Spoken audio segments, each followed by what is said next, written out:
Welcome back to Undiscovered Enigmas. A new chapter opens. Hello, wanderers of the unknown, and welcome back to Undiscovered Enigmas, where we peel back the layers of history's most elusive riddles. Our journey through the tapestry of ancient secrets presses on, chasing whispers from forgotten scribes, hidden tombs, and stones that defy time. Each enigma, a spark in the dark, invites us to ponder the hands that shaped it, their truths just beyond reach. From cryptic texts to vanished cities, we've only begun to unravel the past silent songs. Today, we open a new chapter, stepping into a world of ink and mystery. In a dusty library, a strange manuscript lies, its pages filled with unknown script and eerie drawings. The Voynich manuscript, a book no one can read, a puzzle that has baffled scholars for centuries.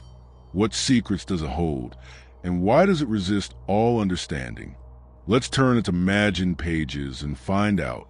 The Voynich manuscript, a book no one can read. Imagine a dimly lit library, where shadows dance over ancient tomes, their leather bindings worn by time. In this quiet world, one book stands apart. The Voynich manuscript, a 240-page enigma wrapped in vellum, its pages crowded with unreadable script, bizarre plants, and celestial diagrams. Discovered in 1912 by rare book dealer Wilfred Voynich, this 15th century artifact has defied every attempt to decode it. Its language a cipher that mocks scholars and cryptographers alike. Neither Latin nor Greek nor any known tongue, it sits like a locked chest, its secret sealed within. As we trace its strange glyphs, we're drawn into a story of mystery, obsession, and a manuscript that whispers from a world we cannot grasp. The manuscript surfaced when Voynich bought it from a Jesuit college in Italy, though its origins trace back to 1400 to 1438 CE, based on carbon-dated vellum and ink analysis. Measuring 9 by 6 inches, it contains 120 folios, some lost, with text in an unknown script, flowing cursive-like, with no punctuation. Drawings depict fantastical plants, nude figures in pools, and star charts, unlike any medieval herbal or almanac. A 1639 letter found with it mentions Emperor Rudolph II, who owned it in Prague, dated to 1580 to 1612 CE. Unlike the Kailasa Temple's grand stone, the manuscript is intimate, yet its silence, like Rongo's glyphs, echoes across centuries, unlike the iron pillar's clear inscription. The 15th century was a crucible of knowledge, with Europe's Renaissance dawning amid monasteries and courts. Italy, likely the manuscript's birthplace, buzzed with scribes copying Aristotle and alchemists chasing gold. The script's uniqueness suggests a private code, unlike the Codex Gigas's open Latin. Its drawings, blending botany and astrology, hint at a scholar's hand, perhaps in Milan or Florence, unlike Göbekli Tepe's tribal carvings. Owned by figures like Rudolph II, it passed through alchemists' hands, unlike the main penny's native trade, its journey ending in obscurity until Voynich's find, unlike Tut's tomb's fame. What is the Voynich manuscript? Picture yellowed vellum, each page a maze of looping glyphs, grouped in words that form no sentence. The plants, rooted, flowering, match no known species, unlike Ajunta's realistic beasts. Diagrams show stars, pipes, and women bathing, suggesting alchemy or medicine, unlike Roman dodecahedron's utility. The script, 170,000 characters, flows left to right, but no grammar emerges, unlike the Pyrie Reese map's notes. Fold-out folios, some 6 pages wide, depict cosmic wheels, unlike the Lonyu Cave's carvings. Its condition, worn but clear, shows careful keeping, unlike the 7 pagoda's sunken stones. How is it made? Imagine a scribe, quill in hand, dipping into iron gall ink, crafting glyphs in a candlelit room. The vellum, from 15 calfskins, took weeks to prepare, unlike the Codex Gigas's 160. Drawings in green, red, and blue pigments needed an artist's skill unlike Nazca's simple lines. Writing 170,000 characters, even in code, took months, unlike the Antikythera mechanism's gears. The binding wooden boards was added later, in the 16th century, unlike Tikal's stone glyphs. No errors, crossed out words are rare, suggest a single mind, unlike Baalbek's team effort, yet no draft, unlike the Pyrie Reese map, survives. What does it mean? This is the manuscript's heart, a puzzle that burns like a hidden star. Some believe it a cipher, hiding herbal or alchemical knowledge, as its plan suggests remedies, unlike Shuri castle seals. Medieval ciphers, like Alberti's, use substitution, but Voynich resists all keys, unlike Rongo's patterns. Others see a hoax, a 15th century prank to fool Rudolph II, though the vellum's cost, unlike the main penny silver, argues care. Could it be a lost language, like a scholar's invented tongue? No Rosetta Stone, unlike hieroglyphs, exists. Some propose a star guide, its diagrams mapping skies, but no constellations, unlike Göbekli Tepe's pillars, match. Whispers of occult rites, tying it to necromancy, fade. No spells, unlike the Codex Gigas' incantations, appear. Who wrote it? Clues point to Europe, perhaps a monk or physician, as the script's flow mimics Latin, unlike the Lost Labyrinth's walls. A 1666 letter names Roger Bacon, a 13th century friar, but the vellum's 1400s date rules him out, unlike Tut's clear cartouches. Others suggest John Dee, an Elizabethan mystic, though he owned not wrote it, unlike Genghis Khan's guards. The drawing style with herbal motifs echoes Italian botanicals, unlike Tiwanaku's gods, but no author's mark, unlike the Iron Pillar's Chandra, remains. Its solitude, no similar texts, deepens the riddle, unlike Mahabalipuram's sister temples. Clues are inked on its pages. The vellum's age, 1404 to 1438 CE, ties it to the early Renaissance, unlike the Black Sarcophagus's Ptolemaic era.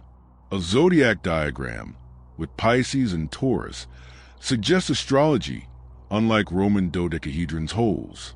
The script's entropy, its randomness, mimics no language, unlike Rongo's repeats. Ownership marks, like Jacob Jatepenes from 1600, trace its path, unlike the Launu Cave's anonymity. The plant's oddity, no roots match Europe's. Hints at imagination, unlike the Pyrie Reese map's coast, leaving a book both vivid and mute. Why is it unreadable? The Renaissance had many codes, like Leonardo's mirror script, but none match Voynich, unlike Tikal's decoded glyphs. Its owners, from Rudolph to Jesuits, failed to crack it, unlike the Codex Gigas' open text. Could the script be meaningless, a beautiful fraud? The effort, years of work, suggests purpose, unlike the main penny's chance drop. Later wars, like the 30 Years' War, scattered libraries, unlike Baalbek's enduring stones, losing any key. Italian tales in the 1700s speak of books of spirits, their words locked by magic, but offer no truth, only wonder, like Rapa Nui's talking boards. The Voynich manuscript's legacy is its defiance. Unlike Tut's tomb, it shows a mind weaving secrets in ink. Its pages a spark of human curiosity. For book lovers, it's a holy grail, proof of knowledge that slips through fingers like India's Kailasa. The mystery of its script, like the main penny's journey, holds us gently, a testament to a scribe who wrote for no one or everyone. As we linger over its imagined folios, their glyphs dancing like stars, we feel the pulse of a world that hit its heart in plain sight. The Copper Scroll, a treasure map to nowhere. Picture the sun-scorched caves of Qumran, where the Dead Sea's salty breath clings to ancient cliffs. In 1952, archaeologists probing these shadows unearthed a relic unlike any other.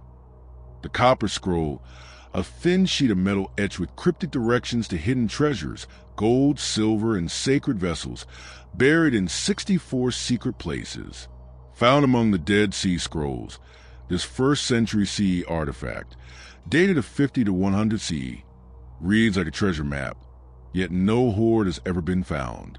Its blunt script, listing weights and locations, feels urgent, a plea from a people facing ruin. As we unroll the imagined scroll, we're drawn into a story of faith, loss, and a hunt that leads to nowhere. The copper scroll was discovered in Cave 3 at Qumran, near the Dead Sea, alongside 14 other scrolls on leather and papyrus, containing biblical texts. Unlike those, this scroll is 99% pure copper, 8 feet long, 1 foot wide, and split into 2 rolls. 2 brill unroll until cut into strips in 1955. Its Hebrew text, in a colloquial style, lists 64 caches, like 40 talents of silver in the cistern at Beth Sham. Dated of 50 to 100 CE by its script and alloy, it stands apart from the Voynich manuscript's coated vellum, its clarity stark, unlike Rongo's glyphs. Unlike the Kailasa temple's grandeur, it's a fragile whisper, preserved by desert air, unlike the 7 pagoda's sunken stones.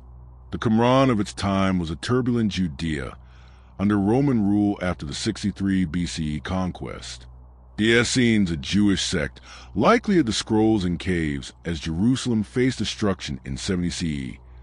Unlike the Codex Gigas's monastic piece, the scroll's treasure, over 4,600 talents, 130 tons, of gold and silver, would be worth billions today, dwarfing Tut's tomb's hoard.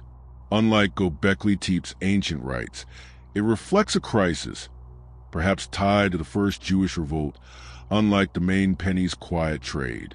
Its cave, sealed by collapse, hid for 1,900 years, unlike the iron pillar's open courtyard. What is the copper scroll? Picture a copper sheet, its surface green with age, etched with 3,000 characters in 12 columns.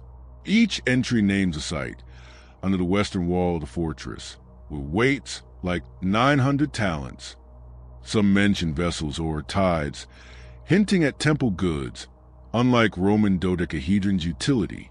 The Hebrew, lacking poetic flourish, feels like a ledger, unlike the Pyrie Reese map's notes. No map or drawings, unlike the Voynich manuscript's plants. Guide the hunt, only words, precise yet vague, unlike Tikal's carved scenes. Its metal, rolled tight, suggests secrecy, unlike the black sarcophagus's public granite. How is it made? Imagine a scribe in a lamplit cave, hammering copper sheets, smelted from Dead Sea ores, into thin plates, unlike the Lonu cave's chisels. Engraving 3,000 letters with stylus took days, each stroke deep to last, unlike the Codex Gigas's ink. The alloy with 1% tin was costly, unlike Nazca's earth lines, showing intent to endure, unlike the Antikythera mechanism's gears. Rolling it required 2 men its weight, 15 pounds, light but awkward, unlike Baalbek's megaliths. No errors, unlike medieval manuscripts, suggest a rushed but careful hand, unlike the Pyrie Reese map's errors. What does it hide? This is the scroll's heart, a question that glimmers like buried gold. Many believe it lists temple treasures, hidden before Rome sacked Jerusalem in 70 CE. As Josephus's histories describe looted gold, unlike Genghis Khan's tomb. Locations like Valley of Acre or Mount Gerizim are real, but vague, unlike the Lost Labyrinth's ruins. Others see Essene wealth, their communal riches stashed from Romans, unlike Shuri Castle's royal seals. Could it be a myth, a spiritual allegory of heavenly treasure? The scrolls detail weights, jars, feels too real, unlike the Voynich manuscript cipher. Some propose a later hoax, but the copper's age, unlike the main penny's context, ties at the Qumran's fall. Whispers of priestly rites, guarding sacred loot, fade. No rituals, unlike Tikal's altars, are named. Why no treasure? The scroll sites, like the Tomb of Zadok, are untraceable, eroded or built over, unlike Mahapuram's submerged stones. Romans may have looted the caches, as 70 CE records show temple plunder, unlike the 7 pagodas' waves. Could the Essenes retrieve it, leaving no trace, like Genghis Khan's guards? No empty pits, unlike the black sarcophagus, remain. Some suggest symbolic locations meant for initiates, but no code, unlike the Voynich manuscript, unlocks them. The desert shifts, dunes quakes, buried clues, unlike the iron pillars' fixed shine. Clues lie in the metal. The script, with Aramaic influences, matches 1st century Judea, unlike Rongo's isolation. Copper traces from local mines confirm Qumran's craft, unlike the Pyrie Reis map sources.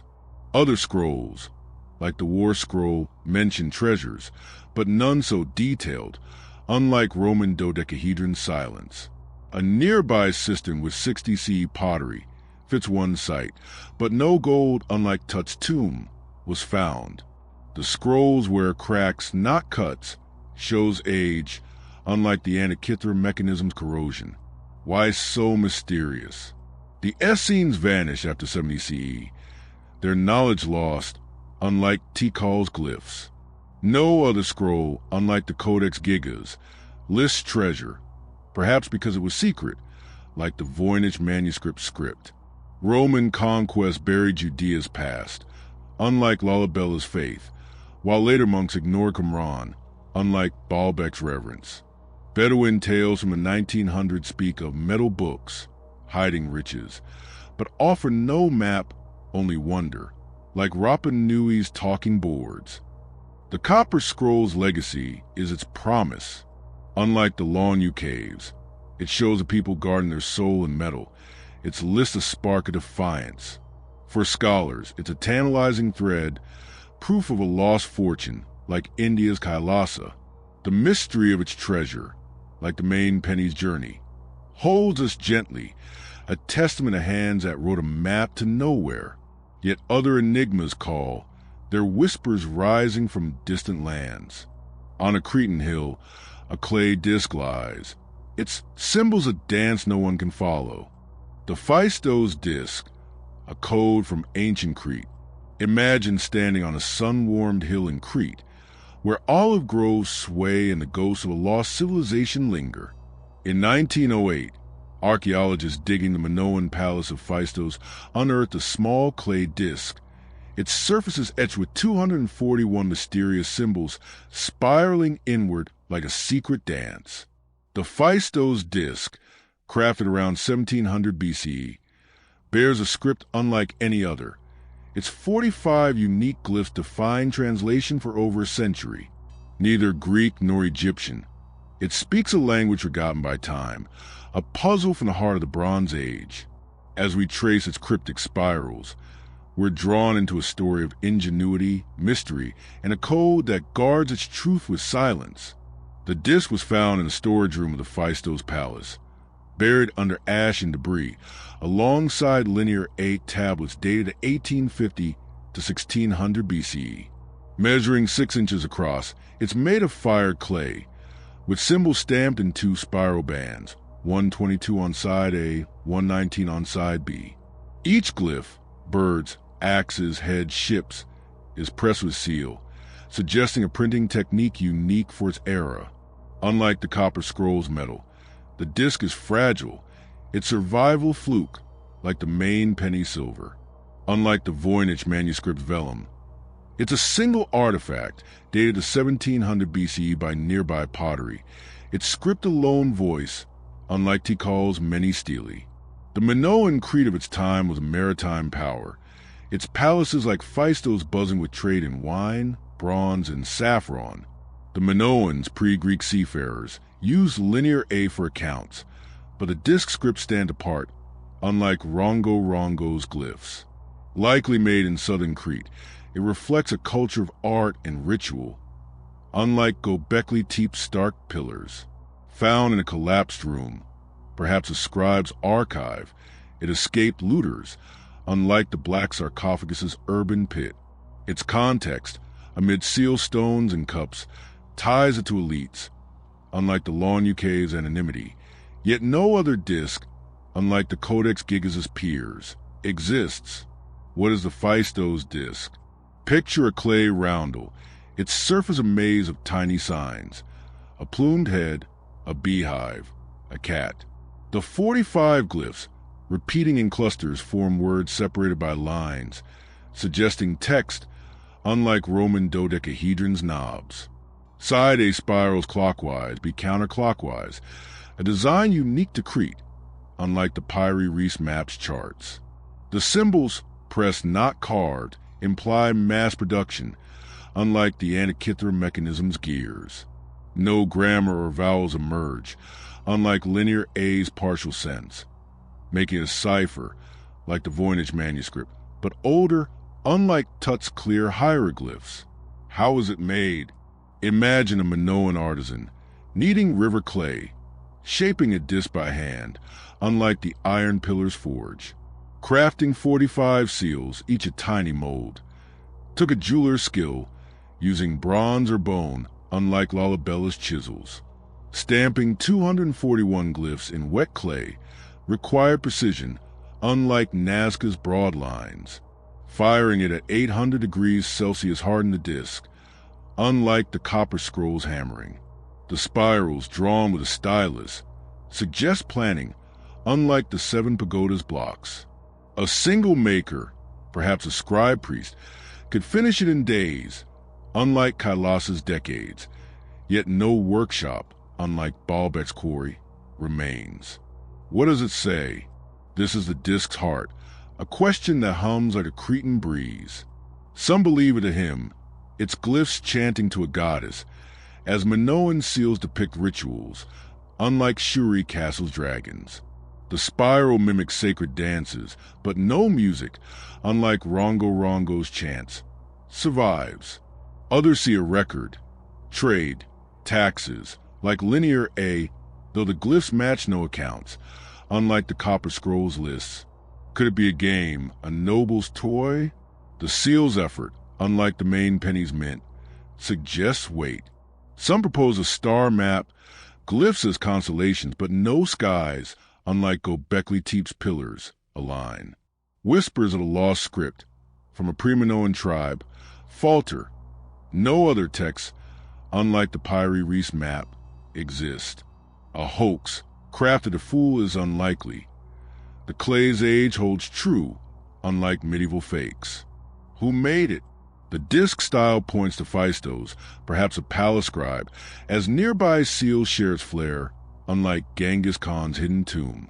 Some suggest a foreigner, Anatolian or Cycladic, bringing new signs, though Crete's isolation, unlike Mahabalipuram's port, argues local craft. The glyph's uniqueness, no link to linear A, hints at a lone genius, unlike Tikal's shared script. No name, unlike the Iron Pillar's Chandra, marks it, and no school, unlike the Voynich manuscript scholars, claims it. Its solitude, like the Antikythera mechanism, deepens a riddle. Clues lie in the clay.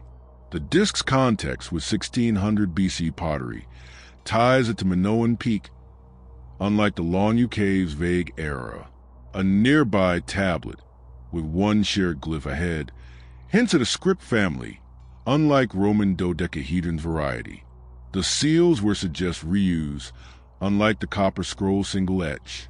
Phaistos' ruin, from a 1450 BC quake, buried it, unlike the 7 pagoda's waves, preserving its mystery, unlike Tut's open tomb.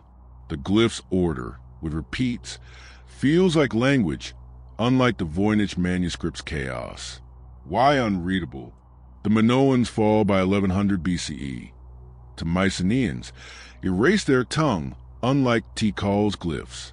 No bilingual key, like the Rosetta Stone, survives, unlike the Codex Gigas's Latin. The disc singularity, no copies, suggests a private act, unlike Baalbek's public stones. Later Greeks ignored Minoan relics, unlike the Iron Pillar's reverence, while Crete's myths faded, unlike the Copper Scrolls' Jewish lore. Local tales in the 1800s speak of clay stars with secret words, but offer no key, only wonder, like Rapa Nui's talking boards. The Phaistos disc's legacy is its silence. Unlike Kailasa's stone hymn, it shows a people speaking to eternity. It spirals a spark of lost thought. For Cretans, it's a root of pride, proof of ancestors who wrote in clay, like Egypt's cursed tomb. The mystery of its code, like the Copper Scrolls treasure, holds us gently, a testament to a hand that spun a riddle for the ages. Yet other enigmas call, their whispers rising from distant lands. In a Turin cathedral, a linen cloth waits, its faint image guarding secrets of sacred face. The Shroud of Turin, the enigmatic relic of faith. Imagine stepping into the hushed glow of a Turin cathedral, where a simple linen cloth, folded in a silver case, draws the eyes of the faithful. The Shroud of Turin, a 14-foot-long fabric, bears a faint image of bearded man, his body marked with wounds, as if from crucifixion.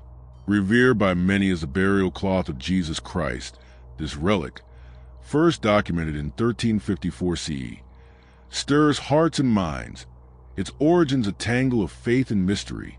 Whether divine or crafted, its image haunts like a whisper from the past. As we unfold an imagined weave, we're drawn into a story of devotion, doubt, and a cloth that holds a mirror to belief. The shroud surfaced in Liray, France, when Geoffrey de Charny, a knight, displayed it in a church, claiming it as Christ's burial cloth. Dated to 1260 to 1390 CE by its weave and historical records, it's now housed in Turin's Cathedral of St. John the Baptist, moved there in 1578.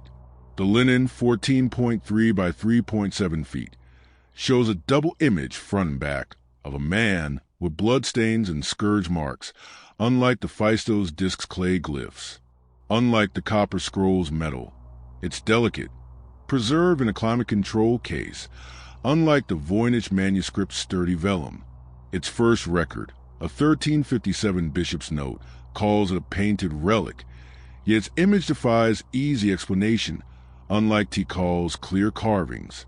The 14th century was a time of fervent faith, with Europe's churches filled with relics, bones, nails, and thorns, tied to Christ, unlike Göbekli Tepe's ancient rites. The shroud, emerging during the Black Death, offer hope, unlike the Codex Gigas' monastic dread. Likely woven in France or Italy, its herringbone linen matches medieval looms, unlike the main penny's Norse mint. Owned by the Savoy family from 1453, it survived fires, like one in 1532 that left burn marks, unlike the 7 pagoda submersion. Unlike the Kailasa temple's public grandeur, it was a private treasure, its display rare, stirring awe and skepticism, unlike the iron pillar's open shine. What is a shroud? Picture a yellow cloth, its threads fine as gossamer, bearing a sepia image of man, 6 feet tall, with pierced wrists and feet. The image, shallow as a breath, shows no pigment, only scorched fibers, unlike Roman dodecahedron's bronze. Bloodstains in red-brown mark the head, side, and limbs, aligning with crucifixion, unlike the Pyrie Reese map's ink. The double view, head-to-head, suggests a body wrapped, unlike the Antikythera mechanism's gears. No brushstrokes, unlike the Voynich manuscript's drawings, hint at art, yet the image's detail, beard, eyelashes, feels lifelike, unlike Nazca's abstract lines. How was it made? Imagine a weaver in a medieval workshop, threading flax on a 3-to-1 twill loom, unlike the Lonyu Cave's chisels. Creating the image is a puzzle. Some propose a natural process, like sweat or oils imprinting linen, unlike the Copper Scrolls etching. Others see an artist's hand, using iron oxide or heat, though no medieval technique. Unlike the Codex Gigas' ink, matches its finesse. Folding it for burial, as gospel accounts describe, aligns with the image's layout, unlike Baalbek stones. The blood, human-like, suggests contact, unlike the Phaistos disc stamps. Its preservation, through damp churches, mirrors the black sarcophagus's endurance, yet no maker, unlike Tikal's scribes, is named. What is its origin? This is a shroud's heart, a question that glows like candlelight. Many believe it's Christ, as John's Gospel mentions a burial cloth, its wounds matching crucifixion, unlike Shuri Castle's rites. The image's realism, rib shadows, whip marks, suggests a real body, unlike the Voynich manuscript's plants. Others see a medieval forgery, crafted to draw pilgrims, as 1357 records call it cunningly painted, unlike Tut's tomb's gold. The linen style with Z-twist threads fits 1300s Europe, unlike the main pennies nor silver. Some propose an older relic, carried from Jerusalem via Constantinople, as a 944 CE text describes a similar cloth, but no chain, unlike the Copper Scrolls caves, links it. Whispers of miracles, an image formed by divine light. Fade, no records, unlike the Codex Gigas' legend, support this. Why the debate? The shroud's image, unlike any icon, resists replication, unlike the Phaistos disc seals. Its bloodstains with bilirubin suggest trauma, unlike Roman dodecahedron silence. Yet skeptics note medieval relic frauds, like fake thorns, unlike the iron pillar's craft. Pollen grains tied to Jerusalem plants hint at antiquity, but their source, unlike the 7 pagodas granite, is vague. The 1389 bishop's claim of an artist conflicts with the image's depth, unlike Tikal's clear glyphs. Faith sees a miracle, doubt a masterpiece, unlike the Antikythera mechanism's mechanics. Clues lie in the weave. The linen's twill, rare before 1200 CE, points to Europe, unlike the Lonu Cave's basalt. Burn marks from 1532, with silver stains, show its trials, like the Kailasa temple's endurance. The image's negative quality, clearer in shadow, suggests intent, unlike the Pyrie Reese map's errors. A 1453 Savoy inventory list, unlike the Copper Scrolls list, confirms its path, unlike the Voynich manuscript's owners. No Jerusalem relics, unlike Baalbek's altars, match it exactly, leaving a gap, unlike the main penny's runes. Why so mysterious? The shroud silence, like Rongo's glyphs, fuels its enigma. Medieval Europe's relic trade, unlike Tikal's empire, muddled origins, while its rarity, one cloth, no peers, unlike the Phaistos disc context, isolates it. The 1578 move to Turin, unlike Mabli-Parum's tides, preserved it, but no maker's tale, unlike the Codex Gigas' monk, survives. Italian pilgrims in the 1400s spoke of a holy face that wept blood, but offer no craft, only awe, like Crete's clay stars. The shroud's legacy is its pull. Unlike the Copper Scrolls gold, it shows faith woven into linen, its image a spark of wonder. For believers, it's a window to divinity. For skeptics, a riddle of art, like Egypt's cursed tomb. The mystery of its making, like the Phaistos disc's code, holds us gently, a testament to a cloth that mirrors both man and myth. Yet other enigmas call, their whispers rising from distant lands. In ancient jungles and dusty shops, crystal skulls gleam, their polished faces guarding secrets of a crafted past. The crystal skulls, ancient artifacts or modern myths. Imagine a dimly lit museum case, where a polished skull of clear quartz gleams under soft light, its hollow eyes staring into eternity. The crystal skulls, a collection of carved stone heads, some life-size, have captivated imaginations since their appearance in the 19th century, linked to ancient Mesoamerica, Aztec, or Maya civilizations. Claimed to hold mystical powers or lost knowledge, their origins remain murky, tangled in tales of treasure and deceit. First documented in 1856, these artifacts, possibly from 1300 CE or later forgeries, blur the line between ancient craft and modern myth. As we gaze into their glassy depths, we're drawn into a story of mystery, artistry, and skulls that whisper truths or lies from the past. The skulls emerged through collectors like Eugene Bobin, a French antiquarian who sold several in the 1860s, claiming Mexican origins. About a dozen are known, with the most famous including the British Museum's and Paris's Musée du Quai Branly's, carved from quartz ranging from 2 to 10 inches tall. Their polish and clarity suggest skilled work, dated vaguely to 1300 to 1500 CE by style or the 1800s by tool marks. Unlike the Shroud of Turin's sacred linen, the skulls are secular, their allure and legend, like the Copper Scroll's treasure. Unlike the Phaistos disc clay, they're durable, surviving centuries, unlike the 7 pagodas' sunken stones. The Mesoamerica of their supposed time, 1300 to 1500 CE, was a world of vibrant empires. The Aztecs ruled central Mexico, their stone carvings vivid with gods, while the Maya in Yucatan etched glyphs unlike Göbekli Tepe's pillars. The skulls, if authentic, might come from Tenochtitlan's workshops, unlike the Voynich manuscript's European script. Most surface in Europe's auction houses, not tombs, unlike Tut's gold, suggesting trade or fraud, unlike the main penny's native soil. Their 19th century rise, amid colonial looting, mirrors the black sarcophagus's rediscovery, unlike the Kailasa temple's rooted stone. What are the crystal skulls? Picture a quartz head, its surface smooth as water, with eye sockets deep and cheekbones sharp. The British Museum skull, 8 inches tall, weighs 11 pounds. It's crystal cloudy, unlike Roman dodecahedron's bronze. Some, like the Paris skull, have carved teeth. Others, like Mitchell Hedges's, detachable jaws, unlike the Pyrie Reese map's ink. No glyphs or blood, unlike the shroud stains mark them, but their polish, flawless curves. Hints at mastery, unlike Nazca's rough lines.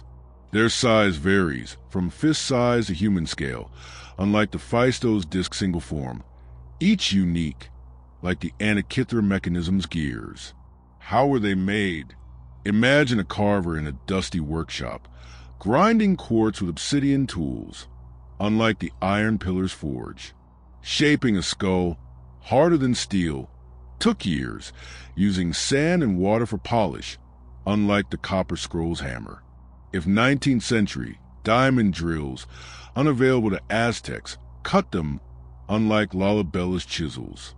The Mitchell Hedges skull, found in 1924 Belize, shows fine joints, suggesting precision, unlike the Lawn UK's grooves. Authentic or not, each took months, unlike the Codex Gigas' script, their clarity a marvel, unlike Tikal's weathered stone.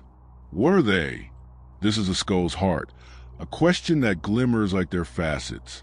Some believe they're Mesoamerican, ritual object for Aztec priests, as skulls symbolize death and rebirth, unlike the Voynich manuscript cipher.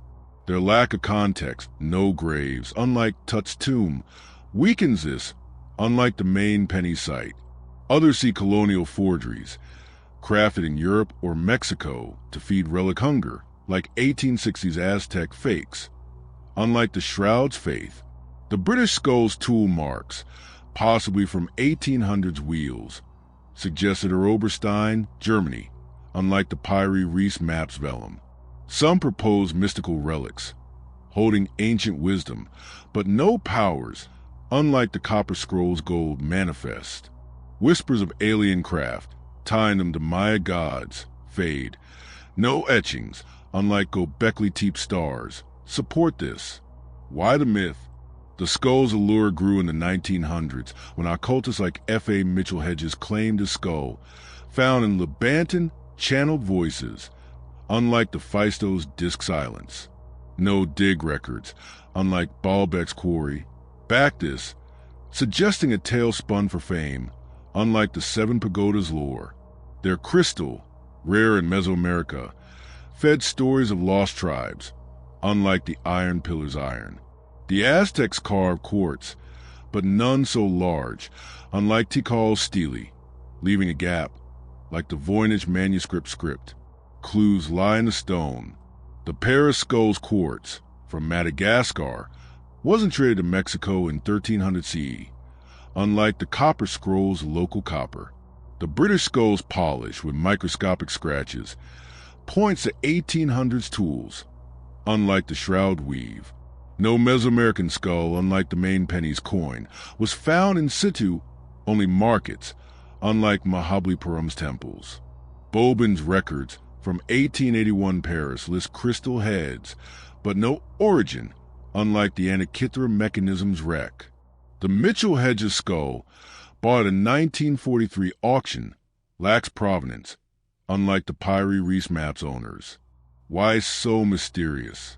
The skull's lack of context, unlike Tikal's ruins, fuels debate as colonial looting, unlike the Kailasa Temple's permanence, scattered relics. No Aztec texts, unlike the Codex Gigas' Latin, mention such skulls, perhaps oral, like Rongo Rongo's chants. The 19th century's relic craze, unlike Baalbek's reverence, blurred truth, while later owners, like Anna Mitchell Hedges, spun myths, unlike the Copper Scrolls list. Mexican tales from the 1900s speak of shining heads with spirits, but offer no craft, only awe, like Crete's clay stars. The crystal skull's legacy is their spell. Unlike the Shroud of Turin, they show a hunger for ancient magic. Their gleam a spark of wonder or greed. For enthusiasts, they're a bridge to lost worlds. For skeptics, a lesson in deception, like Egypt's cursed tomb. The mystery of their origin, like the Phaistos disc code, holds us gently, a testament to stones that reflect our dreams. Yet other enigmas call, their whispers rising from distant lands. On a Canadian island, a pit hides secrets, its depths guarding treasures or traps of a buried past. The Oak Island Money Pit, a treasure hunt with no end. Picture a wind-swept island off Nova Scotia's coast, where gnarled oaks guard secrets buried deep in the earth. In 1795, 3 teenagers on Oak Island stumbled upon a sunken pit, its layers of logs and clay hinting at a hidden fortune. The Oak Island Money Pit, a 200-foot-deep mystery, has lured treasure hunters for over 2 centuries, yielding cryptic clues, coconut fiber, inscribed stones, but no gold. Dated to the 1600s or earlier by its artifacts, it remains a riddle of intent and origin. As we dig into its imagined depths, we're drawn into a story of obsession, mystery, and a pit that swallows dreams as easily as earth. The Money Pit was first noted when Daniel McGinnis found a depression under an oak marked by a ship's pulley. Early digs, starting in 1803, uncovered platforms of logs every 10 feet, with charcoal and clay reaching 90 feet before flooding. Artifacts like a 1700 Spanish coin and a stone with strange symbols, found at 90 feet in 1804, fuel its legend dated 1600 to 1750 CE by wood and metal. Unlike the crystal skull's polished quartz, the pit is raw, its clues scattered like the Copper Scrolls list. Unlike the Shroud of Turin's sacred cloth, it's a labor's puzzle, hidden in mud, unlike the Phaistos disc's clay. The 17th century in Nova Scotia was a colonial chessboard, with French Acadians and British settlers vying for control, while pirates like Captain Kidd roamed nearby seas, unlike those in Göbekli Tepe's time. Oak Island, a quiet cove, could have been a pirate's refuge, unlike Tikal's bustling plazas. The pit's depth suggests planning, unlike the Voynich manuscript's vellum, perhaps by sailors or exiles, unlike the Kailasa Temple's monks. Its flooding, from tidal tunnels 100 feet deep, hints at traps, unlike the main penny's open meadow.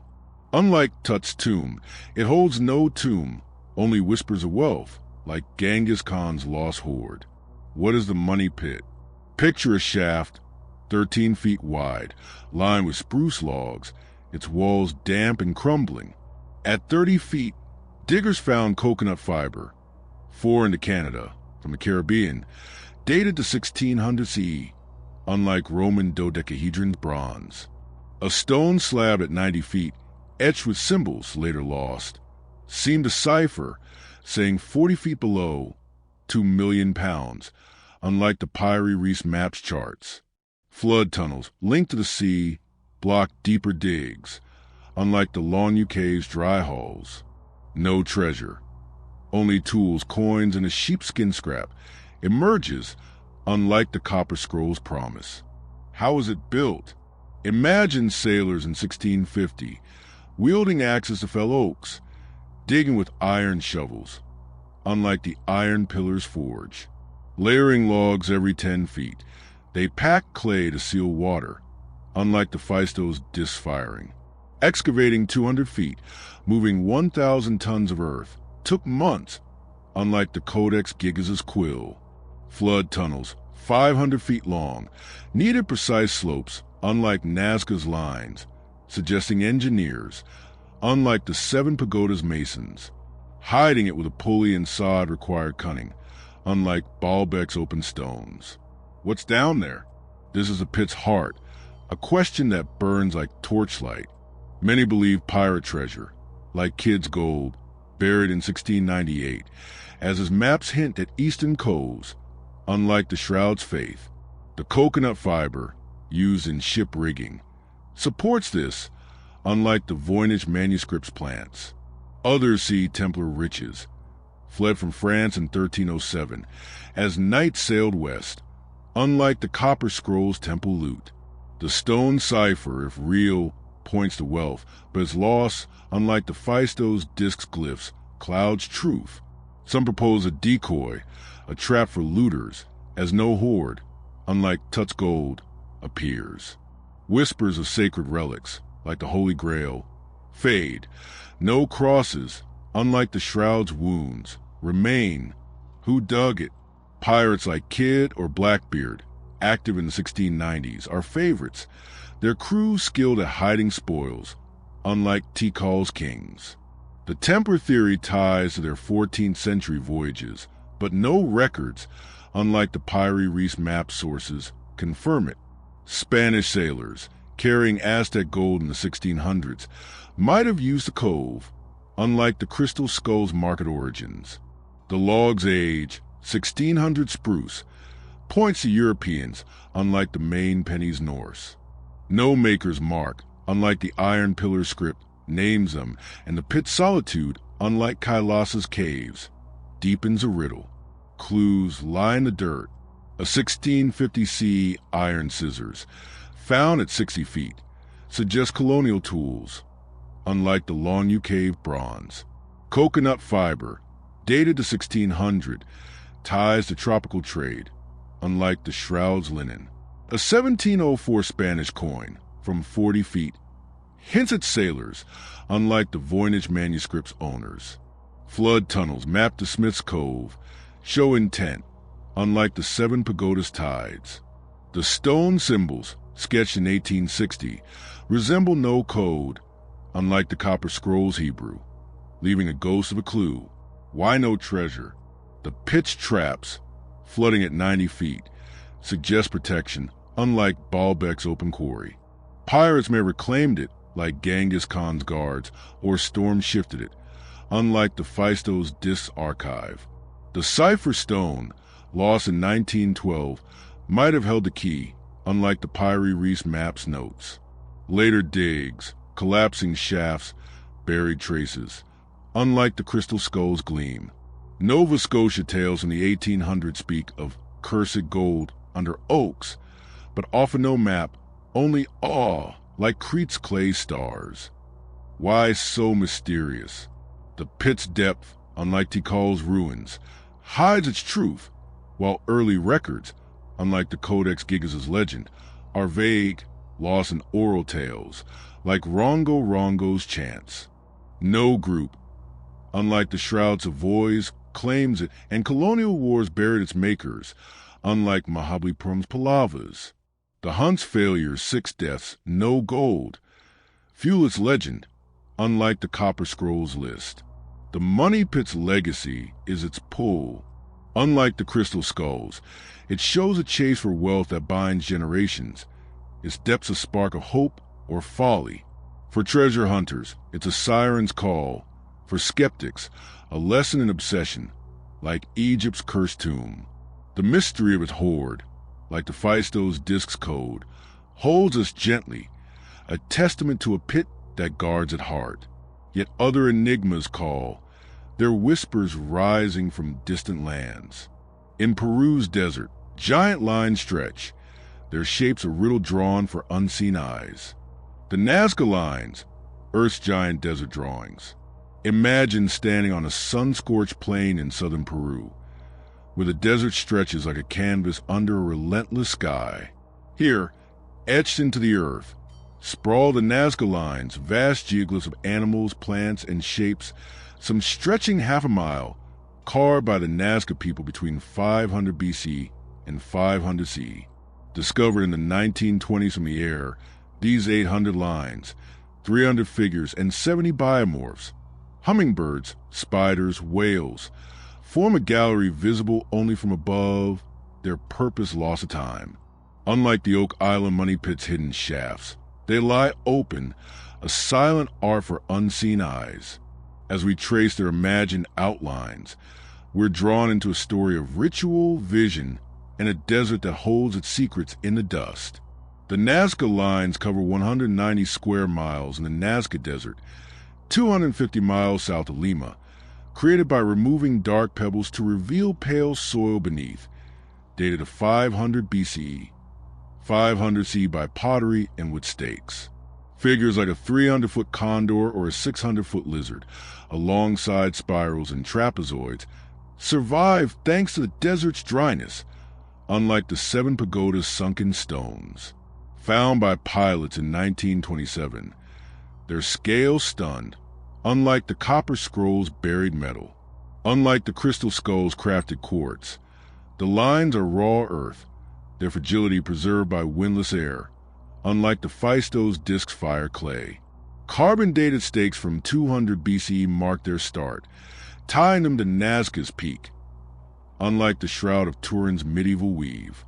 The Nazca culture thrived in Peru's coastal valleys, weaving vibrant textiles and building aqueducts, unlike Göbekli Tepe's hunter-gatherers. Their ceramics, painted with gods and beasts, mirror the lines' motifs, unlike the Voynich manuscript's odd plants.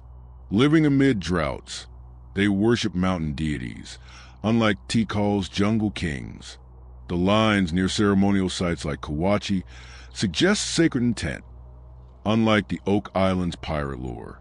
Created over centuries, they grew as the Nazca expanded, unlike the Kailasa temple's single vision.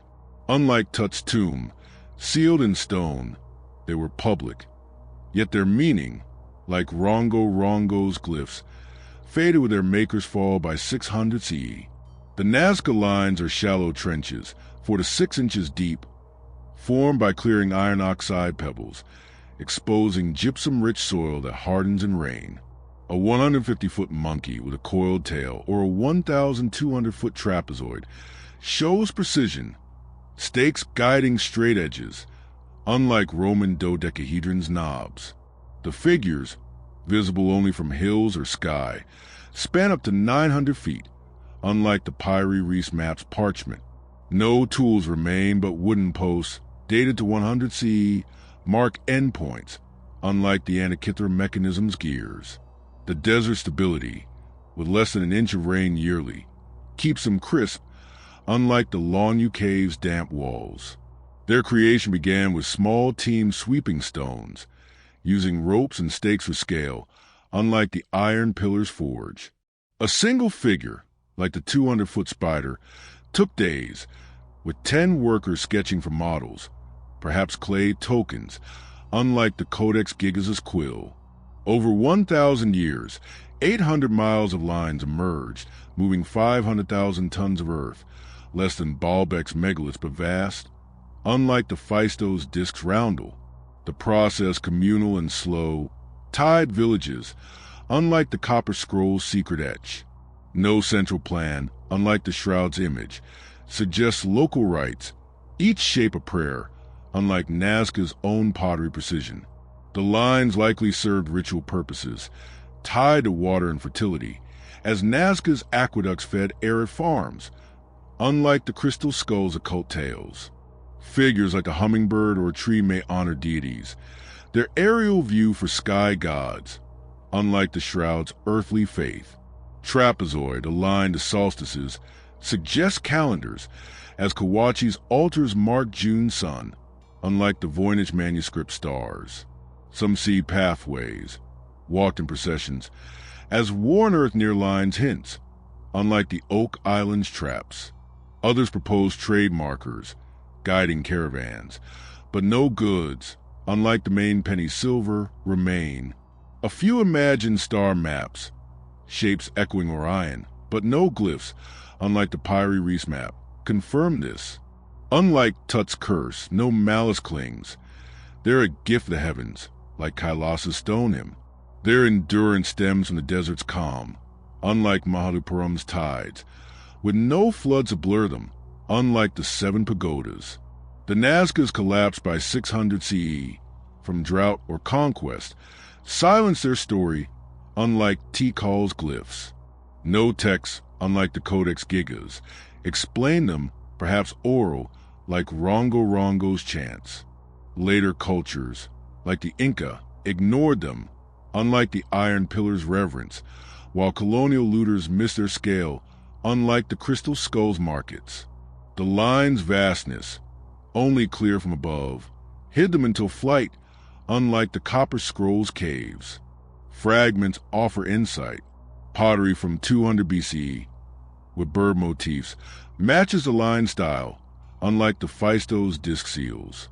Stakes, buried at trapezoid ends, show planning, unlike the Lanyu Cave's grooves.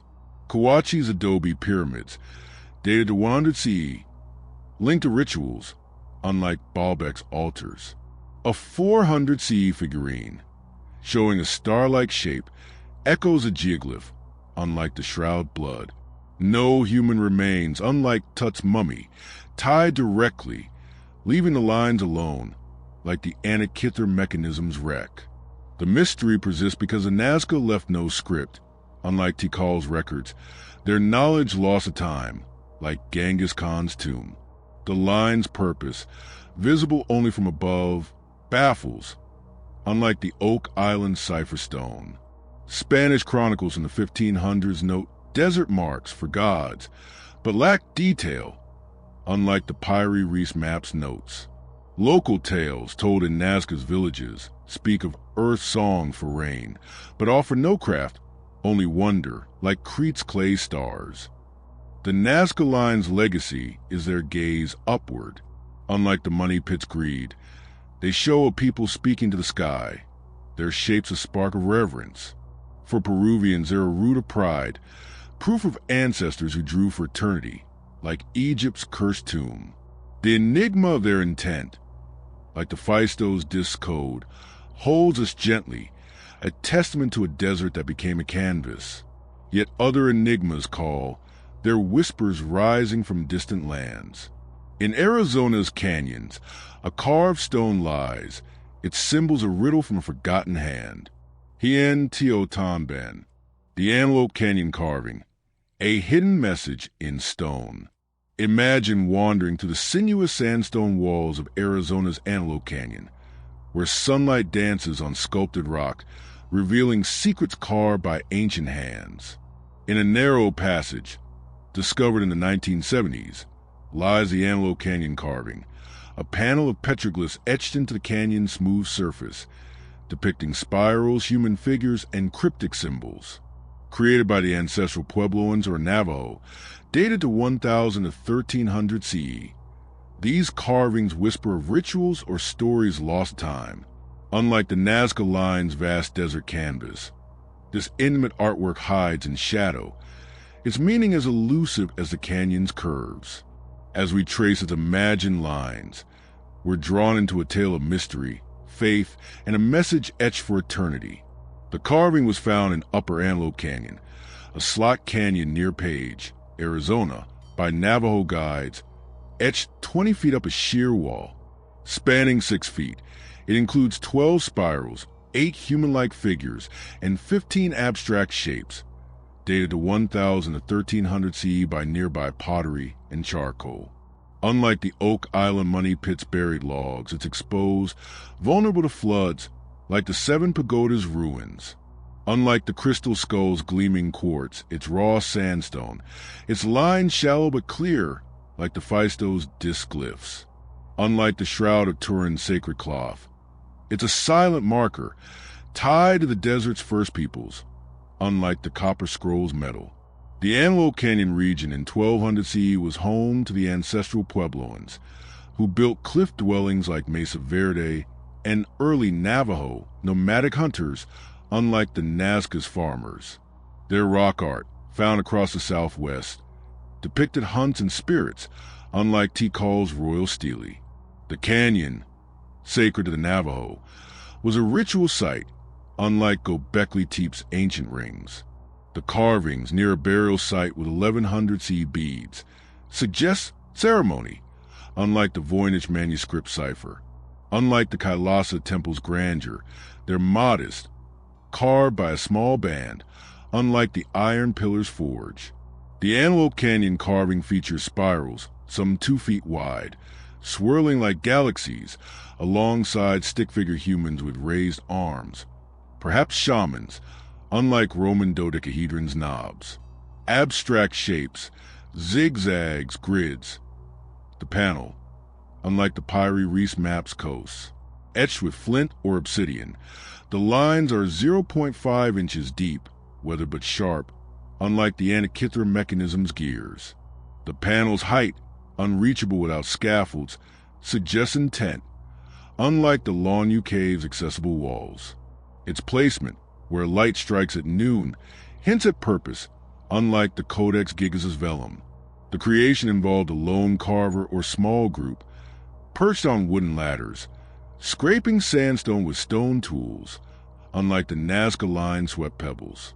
Etching 35 symbols took days, each stroke guided by firelight. Unlike the shroud weave, the spirals, drawn freehand, show skill, unlike the Physto's disc stamps. No paint, unlike the crystal skull's polish, colors them, relying on shadow, unlike the Copper Scroll's text. The process, tied to ritual, mirrors Puebloan art, unlike the Oak Island's labor, with no debris, unlike Baalbek's quarry. The carvings likely held sacred meaning, as spirals in Puebloan art symbolize water or migration, vital in the desert, unlike Tut's tomb's gold. The figures, with outstretched arms, may depict prayers for rain, as Navajo oral tales describe canyon rites, unlike the shroud's wounds.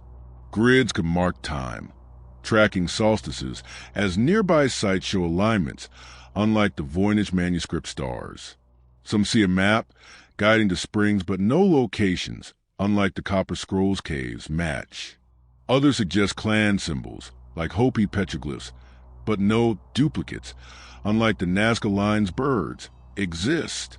Unlike the Oak Island's traps, they offer no threat, only a story, like Kailasa's reliefs.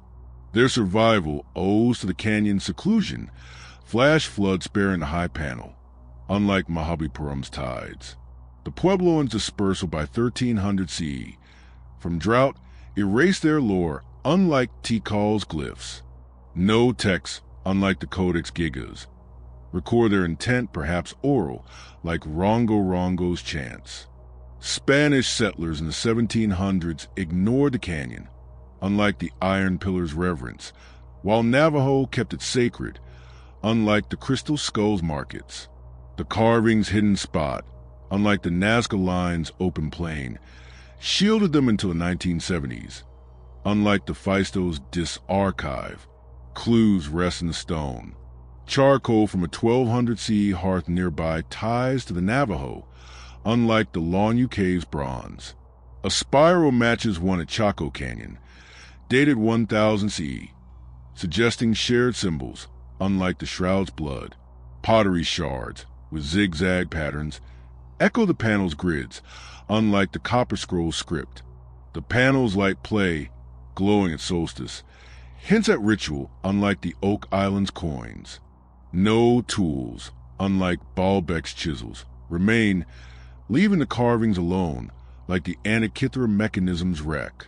The enigma endures because the Puebloans left no writing, unlike Tikal's records, their tales lost to time, like Genghis Khan's tomb.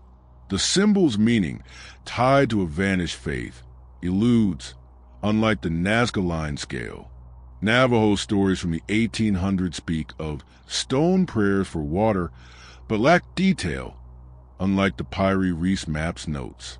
The panel's isolation in a flood-prone canyon hides its full story, unlike the Shroud's cathedral. The Antelope Canyon carving's legacy is its quiet voice. Unlike the Money Pit's greed, it shows a people etching hope into rock. Their spirals a spark of survival. For the Navajo, it's a sacred thread, proof of ancestors who spoke to the desert, like Egypt's cursed tomb. The enigma of its message, like the Nazca line shapes, holds us gently, a testament to a hand that carved for the spirits. Yet other enigmas call, their whispers rising from distant lands. In an Egyptian museum, a stone slab lies, it scripts a key to a forgotten tongue. The Rosetta Stone, the key to ancient Egypt. Imagine standing before a polished slab of black granite in a quiet museum, its surface etched with dense scripts that once unlocked a civilization's voice. The Rosetta Stone, discovered in 1799 near Rashid, Egypt, bears a decree from 196 BC, written in 3 scripts, Egyptian hieroglyphs, Demotic and Greek. This 2,200-pound artifact, crafted under Ptolemy V, became the key to deciphering hieroglyphs, reviving the word of pharaohs after 1,400 years of silence. Unlike the Antelope Canyon carving's desert whispers, it speaks clearly, a bridge to ancient Egypt's heart. As we trace its carved lines, we're drawn into a story of conquest, scholarship, and a stone that gave a lost world back its tongue. The Rosetta Stone was unearthed by Napoleon's soldiers during a fort repair in Rashid, a Nile Delta port, buried in rubble dated to 196 BC by its text. Measuring 3.7 by 2.5 feet, it's a fragment of larger steel with 54 lines of Greek, 32 of Demotic, and 14 of hieroglyphs, all proclaiming Ptolemy's divine rule. Unlike the Nazca line's sprawling earth, it's compact. It's granite quarried from Aswan, like the black sarcophagus. Unlike the Oak Island Money Pit's muddy clues, it's pristine, preserved by Egypt's dry air, like the Copper Scroll's copper. Seized by the British in 1801, it's housed in the British Museum since 1802, unlike the Phaistos Disc's Cretan ruin. Egypt in 196 BC was a Ptolemaic kingdom, Greek rulers blending Hellenic and Egyptian ways. Unlike the Navajo's desert rites, the Ptolemies, heirs of Alexander, built temples to Osiris, their decrees carved in stone, unlike Göbekli Tepe's preliterate pillars. The Rosetta Stone from a Memphis temple honored Ptolemy V's coronation, unlike Tikal's royal tombs. Its trilingual text, aimed at priests and people, reflects a multicultural realm, unlike the crystal skull's murky origins. Unlike Tut's tomb, sealed for kings, it was public, its message meant to endure, unlike the Voynich manuscript cipher. The Rosetta Stone is a dark granite block, its surface smooth for carving, with hieroglyphs and cartouches, Demotic in flowing script, and Greek in crisp letters. The text, nearly identical, lists tax exemptions for priests, unlike Roman dodecahedron's mystery. Hieroglyphs, 1,400 symbols, were sacred, Demotic for daily use, and Greek for rulers, unlike the Pyrie Reese map's single tongue. The stone's top, broken, once held a scene of Ptolemy, like the black sarcophagus's lid. Its weight, 760 kilograms, shows intent, unlike the shroud of Turin's light linen. Its creation began in a quarry, where masons cut granite with copper chisels, unlike the Nazca line-swept pebbles. Scribes carved a decree in 196 BCE, each script by a specialist, using reeds for demotic, chisels for hieroglyphs, unlike the Codex Gigas' quill. The work, done in weeks, required precision, as errors, unlike the Antelope Canyon's freehand spirals, were rare. Erected in a temple, it stood until Roman times, unlike the Long Cave's hidden halls, then fell, buried by silt, unlike the Kailasa temple's enduring rock. The stone's trilingual text unlocked hieroglyphs as Greek, known in 1800, matched the unknown scripts, unlike the Phaistos disc's loan code. Jean-François Champollion, by 1822, cracked the code, linking cartouches to royal names, unlike the Copper Scrolls Hebrew. The decree, praising Ptolemy's gifts, reveals priestly power, unlike the Crystal Skull's occult tales. Some see it as propaganda, uniting Greeks and Egyptians, unlike the Shroud's faith. Others view it as a legal record, like demotic contracts, but its grandeur, unlike the Oak Island's logs, suggests ceremony. Unlike the Voynich manuscript's chaos, it's clear, a tool for rule like Tikal's stele. Its survival owes to Egypt's sands, which buried it after temple collapse, unlike Mahabalipuram's tides. The Ptolemies' fall in 30 BCE silenced hieroglyphs, unlike Tikal's glyphs, as Coptic replaced them, like Rongo Rongo's lost chants. Roman and Arab eras ignored such stones, unlike the Iron Pillar's reverence, and to Napoleon's campaign, unlike the Nazca Line's aerial reveal. The stone's clarity, unlike the Antelope Canyon carving symbols, made it a key, unlike the Copper Scroll's vague caches. Clues lie in its scripts. Hieroglyphs match those on obelisks, dated 200 BCE, unlike the Long Cave's anonymity. Greek text, naming Ptolemy V, ties Alexandria's archives, unlike the Shroud's vague pollen. Demotic, used in 196 BC papyri, confirms the era, unlike the Crystal Skull's market origins. A nearby steel fragment, with similar text, hints at a network, unlike the Phaistos disc solitude. The granite's polish, like the black sarcophagus, shows skill, unlike the Oak Island's rough wood. The enigma lies in its rediscovery's impact, as hieroglyphs, mute since 400 CE, spoke again, unlike the Voynich manuscript silence. Before Champollion, scholars guess at symbols, like the Phaistos disc glyphs. The stone's theft from French to British hands sparked rivalry, unlike the Nazca Line's quiet plain. Egyptian tales in the 1800s spoke of talking stone for gods, but offered no craft, only awe, like Arizona's stone prayers. Its role, unlike the Copper Scroll's treasure, was knowledge, reviving a civilization's voice, like Kailasism. The Rosetta Stone's legacy is its gift of understanding. Unlike the money-pitch chase, it shows a script bridging worlds, its carvings a spark of revelation. For Egyptologists, it's a cornerstone, proof of a past that speaks, like Tut's cursed tomb. The enigma of its journey, from temple to museum, like the Antelope Canyon spirals, holds us gently, a testament to a stone that unlocked eternity. Yet other enigmas call, their whispers rising from distant lands. In a scholar's study, a map of Viking shores lies, its Ingarilla discovery or deceit. The Vinland map, a Viking voyage or clever forgery. Imagine leafing through a dusty archive, where a fragile parchment unfolds to reveal a map of lands no medieval scribe should know. The Vinland map, surfaced in 1957, claims to depict the Norse discovery of North America around 1000 CE, showing Greenland, Iceland, and a western land labeled Vinland, bound with 15th century manuscript. It predates Columbus by centuries, yet its authenticity sparks fierce debate, with clues pointing to both Viking daring and cunning deceit. dated to 1400 to 1450 CE by its parchment or a possible 20th century fake. It's a riddle inked in mystery.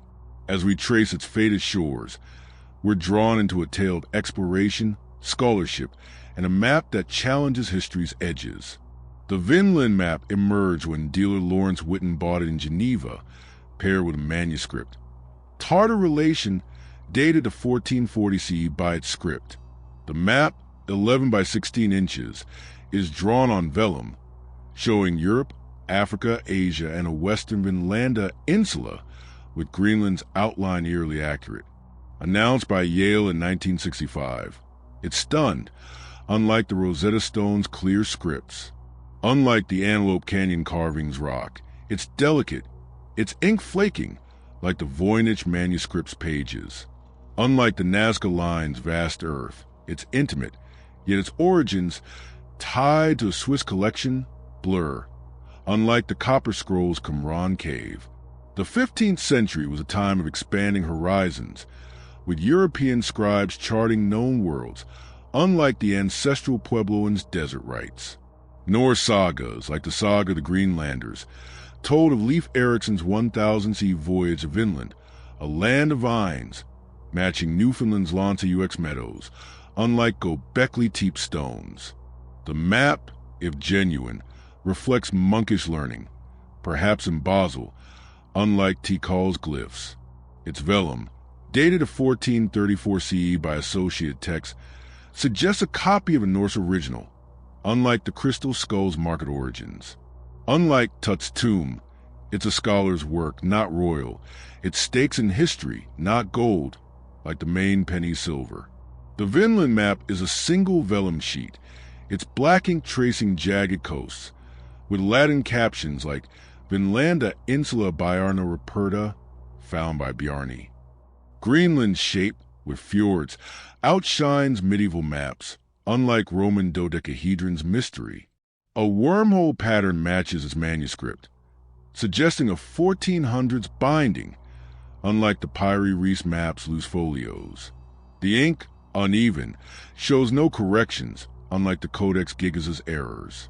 Its style, with rounded Africa, echoes 1400s cartography, unlike the Nazca Line spirals, yet Vinland's presence defies known charts, like the Oak Island cipher. Its creation involved a scribe, likely a monk, dipping a quill in oak gall ink, tracing a lost Norse map, unlike the Antelope Canyon chisels. The vellum, from a single calf, was scraped thin, unlike the Shroud of Turin's weave. Drawing Vinland with 50 islands took days, guided by sagas or sketches, unlike the Phaistos disc stamps. If a forgery, a 1920s forger mimicked medieval hands, using age vellum, unlike the Copper Scrolls metal.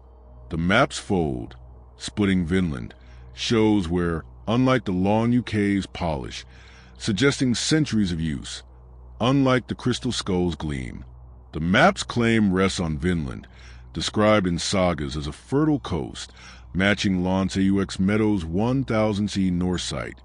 Unlike the Shroud's faith, its Greenland, more accurate than 1400s maps, suggests lost Norse knowledge, unlike the Voynich manuscript's plants. Some see a Basel monk, circa 1440, copying a Viking chart, as the Council of Basel discussed exploration, unlike the Kailasa temple's rites. Others argue a 20th century fake, crafted to exploit Viking fever, as the ink's instability hints at modern mixes, unlike the Rosetta Stone granite. The wormholes, aligning with Tartar relation, support authenticity, unlike the Oak Island's vague coins. Unlike Tut's curse, it holds no menace, only a question of truth, like the main penny's journey. Its survival traces to a 1400s monastery, perhaps Swiss, where vellum maps were prized, unlike Mahabalipuram's tides.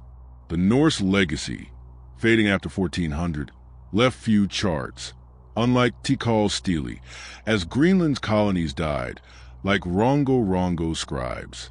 The map's obscurity, in private hands by 1900, mirrors the Phaistos disc's ruin, unlike the iron pillar's shine. Its 1957 sale via a Spanish dealer lacks provenance, unlike the Copper Scrolls cave. The saga survival, unlike the Nazca Line silence, gave context, but no original, unlike the Codex Gigas' peers, confirms it. Clues lie in the ink and vellum. The parchment, dated 1434 CE by associated texts, fits the 1400s, unlike the Crystal Skulls quartz. Wormholes match the manuscripts, unlike the shroud's burns. The ink with iron traces resembles medieval recipes, unlike the Antelope Canyon's etchings, but its flaking, noted in 1965, suggests tampering, unlike the Rosetta Stone's carvings. Greenland's shape, with 80% accuracy, outstrips 1400's charts, unlike the Pyrie Reis map's errors. A 1440 Latin note mentioning Vinland ties the sagas, unlike the Oak Island slab. The enigma persists because no medieval map shows Vinland, unlike Tikal's records, leaving authenticity in doubt, like the Voynich manuscript script. The sagas, oral until 1200, blur details, unlike the Rosetta Stone's decree. The map's late surfacing, unlike the Nazca Line's plain, fuels skepticism, while 20th century Viking mania, unlike the Phaistos discrete, invited fakes. Swiss tales from the 1800s speak of monks' maps to Western Isles, but offer no proof, only wonder, like Arizona's stone prayers. The Vinland map's legacy is its challenge. Unlike the money pit's greed, it shows a dream of discovery. It shores a spark of ambition or guile. For historians, it's a tantalizing thread, proof of Viking reach or human cunning, like Egypt's cursed tomb. The enigma of its truth, like the Rosetta Stone scripts, holds us gently, a testament to a map that redraws the past. Yet other enigmas call, their whispers rising from distant lands. In an Ohio observatory, a fleeting signal hums, its cosmic notes a riddle from the stars. The wow signal, a cosmic call unanswered. Picture a quiet night in August 1977, where stars blanket the Ohio sky above a lonely radio telescope. At the Big Ear Observatory, a narrow-band signal lasting 72 seconds spikes across the receiver, so striking that astronomer Jerry Emmons circles it in red ink, scrawling "wow" beside it. The wow signal, detected on August 15, 1977, at 1,420 megahertz, remains the most famous anomaly in the search for extraterrestrial intelligence, its origin unknown. Unlike the Vinland map's earthly ink, this fleeting pulse came from the stars, a whisper from the cosmos. As we listen to an imagined echo, we're drawn into a tale of wonder, mystery, and a signal that calls across the void. The wow signal was captured by Ohio State's Big Ear, a radio telescope scanning the constellation Sagittarius, dated precisely to 23:16 Eastern Daylight Time, August 15, 1977, by computer printouts. The signal's strength, 30 times above background noise, and its frequency, 1,420 megahertz, hydrogen's natural emission, made it unique, unlike the Rosetta Stone's carved scripts. Unlike the Antelope Canyon carving stone, it's intangible, preserved only in data, like the Copper Scrolls text. Unlike the Nazca Line's desert etchings, it's a moment, not a monument. Its record a single sheet, unlike the Voynich manuscript's pages. The 1970s were a time of cosmic curiosity, with humanity sending Voyager probes and listening for alien voices, unlike the Ptolemaic scribes of the Rosetta Stone. The Big Ear, built in 1963, was part of SETI's early efforts, unlike the ancestral Puebloans' rituals. The signal, from near the star Chi Sagittarii, arrived when radio astronomy was young, unlike Tikal's ancient plazas. Its detection, during a routine sweep, mirrors the Oak Island's chance find, unlike the Crystal Skull's market origins. Unlike Tut's tomb, sealed for kings, it was a public quest, It stakes in knowledge, not gold like the main penny silver. The wow signal is a narrow-band emission, peaking at 1,420.4556 MHz, lasting 72 seconds as Earth's rotation swept the telescope's beam, unlike Roman dodecahedron's bronze. Its intensity, coded as 6 EQJ5 on the printout, rose and fell, matching a point source, unlike the Pyre Reese map's broad coasts. The frequency, tied to hydrogen, is ideal for cosmic signals, unlike the Codex Gigas' vellum. No modulation or code, unlike the Phaistos disk glyphs, was detected. Only a steady tone, unlike the Shroud of Turin's image. Its origin, 120 light-years away, aligns with no known star, unlike the Nazca Line's earthly shapes. Its detection relied on Big Ear's 2 horns, scanning 50 channels, unlike the Antelope Canyon's chisels. Operators like Emin check printouts daily, marking anomalies, unlike the Long UK's carvers. The signal's brevity, tied to the telescope's 72-second window, left no repeat, unlike the Kailasa Temple's enduring rock. Recording it required no human hand, only electronics, unlike the Copper Scroll stylus. The printout, punched on paper, survived, unlike the Oak Island's lost lab, its red Inca scholars awe, like the Rosetta Stone's discovery. The signal source sparks endless speculation, with many favoring an extraterrestrial beacon, as 1,420 MHz is a universal frequency, unlike the Crystal Skull's occult tales. Its strength suggests intent, unlike the Shroud's natural stains. Others propose natural causes, like comets. 2 near Sagittarius in 1977 emitted hydrogen, but their timing, unlike the Rosetta Stone's decree, misaligns. A human source, like a secret satellite, is unlikely. Number 1977 tech, unlike the Antikythera mechanism's gears, matched it. Some see a star flare, but no repeat, unlike the Nazca Line's permanence, was found. Unlike Tut's curse, it holds no fear, only a question of origin, like the Vinland map's shores. Its fleeting nature stems from Big Ear's fixed scan, unable to track, unlike Tikal's Steely. Follow-up searches, starting in 1977, heard silence, as the signal never recurred, unlike the Phaistos disk archive. The telescope's demolition in 1998, unlike the Kailasa Temple stone, ended hopes, while cosmic noise drowned faint echoes, unlike the Copper Scroll's caves. The signal solitude, with no sequel, mirrors the Voynich manuscript script, unlike the Rosetta Stone's peers. Clues lie in the data.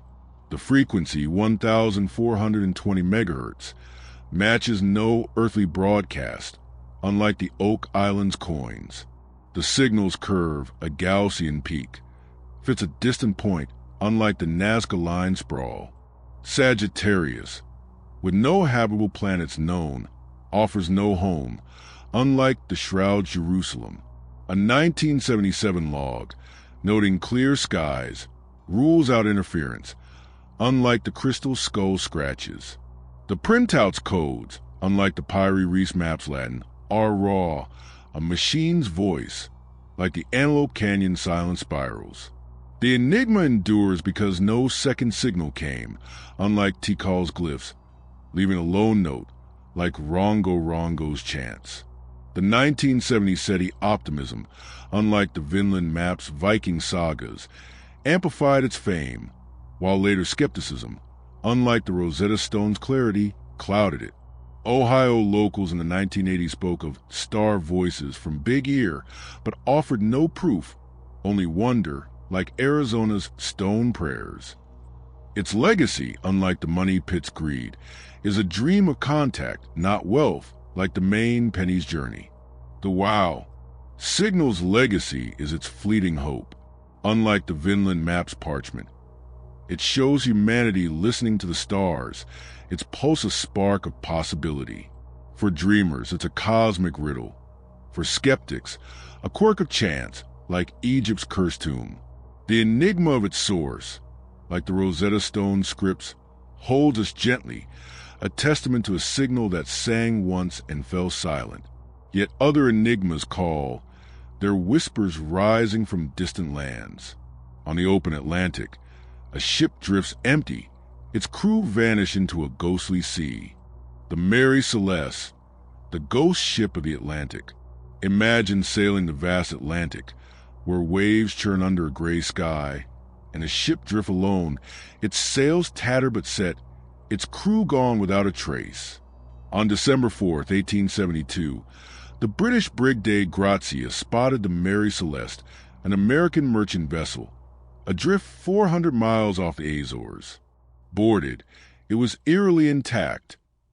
Cargo untouched, lifeboat missing, no signs of violence.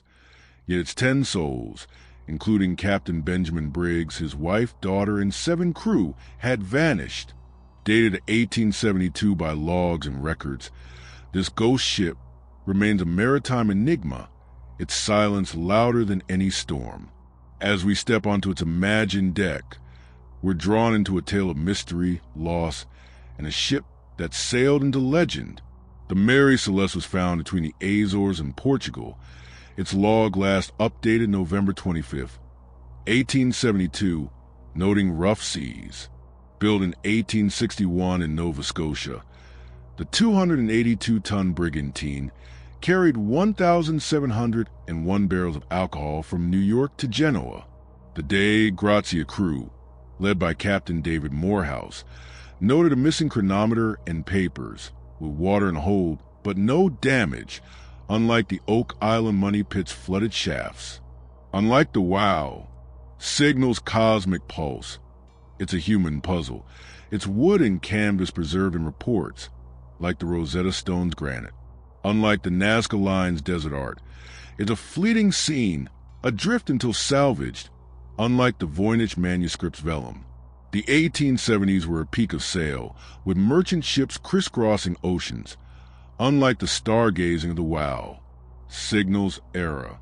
The Mary Celeste, a workhorse of trade, sailed in an age of piracy fears and storms, unlike the ancestral Puebloans' canyon rites. Its crew, experienced men under Briggs, a devout captain, left no distress signals, unlike Tikal's carved warnings. The ship's route, through the Atlantic's volatile currents, was routine, unlike the Vinland map's North Shores. Unlike Tut's tomb, sealed in stone, it was a working vessel, its loss a public shock, like the main penny's stray silver. The Mary Celeste was a 2-masted brigantine, 100 feet long, its hold packed with alcohol barrels, 9 leaking but secure, unlike Roman dodecahedron's mystery. The cabin held personal items, Briggs's wife's sewing machine, a child's toys, left undisturbed, unlike the Pyrie Reese map's ink. The log on the slate noted, all well, 10 days prior, with a frayed rope trailing, unlike the Codex Gigas' pages. The lifeboat's absence, with 1 pump missing, suggested departure, unlike the Shroud of Turin stains. The ship's seaworthiness, despite 3 feet of water, baffled, unlike the Antelope Canyon carving's fixed rock. Its abandonment unfolded in late November 1872 as Briggs, a cautious leader, navigated squalls, unlike the Nazca Line's communal etchings. The crew, likely using axes to check barrels, left tools scattered, unlike the Lonu Cave's chisels. The lifeboat, a 20-foot yawl, was launched, taking all aboard, unlike the Kailasa Temple's monks. The ship, left with sails up, drifted 600 miles, unlike the Copper Scroll's buried metal. The act, swift and orderly, left no blood or struggle, unlike the black sarcophagus's bones. The vanishing likely stemmed from fear of explosion, as leaking alcohol fumes, noted in barrels, alarmed Briggs, unlike the crystal skull's occult tales. He may have ordered evacuation, expecting the ship to sink, unlike the Shroud's sacred image. Others suggest piracy, but no loot was taken, unlike the Oak Island's rumored gold. A waterspout, common in 1872 logs, could have flooded the hold, prompting panic, unlike the Rosetta Stone's calm decree.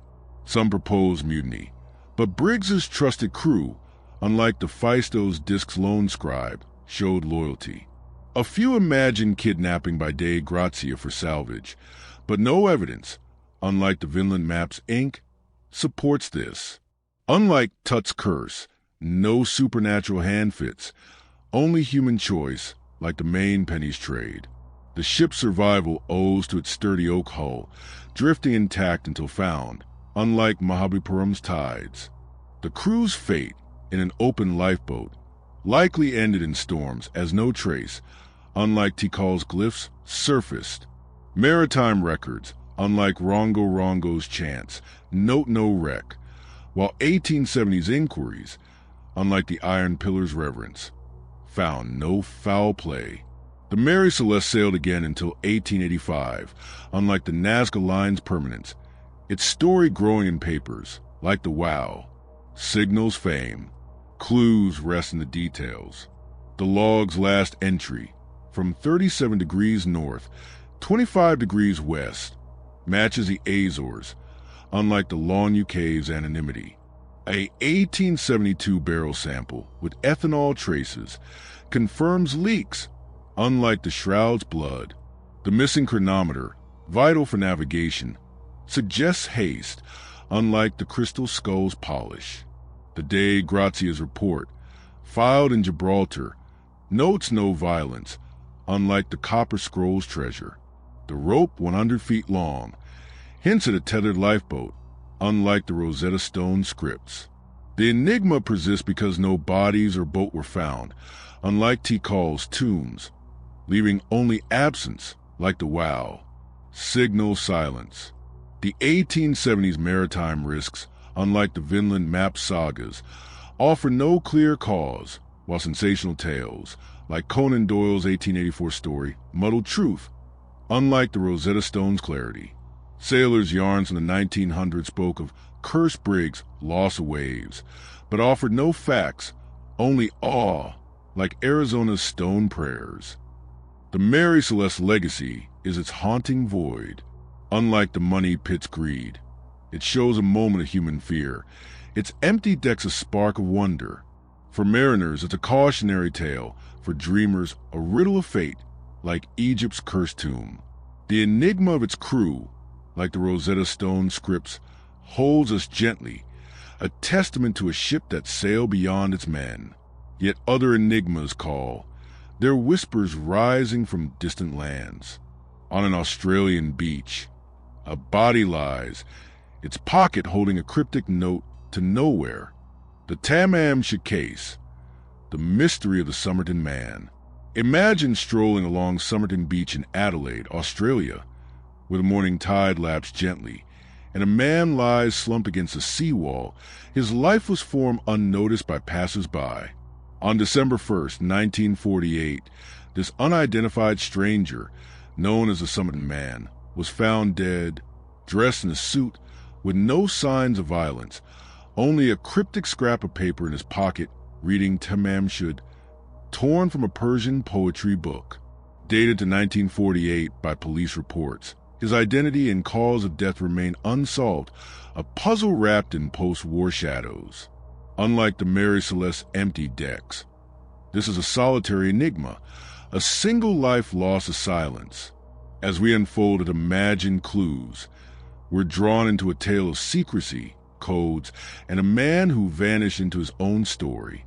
The Somerton Man was discovered at 6:30 a.m., his body propped upright, a half-smoked cigarette on his lap, dated November 30th, 1948, by witnesses' accounts.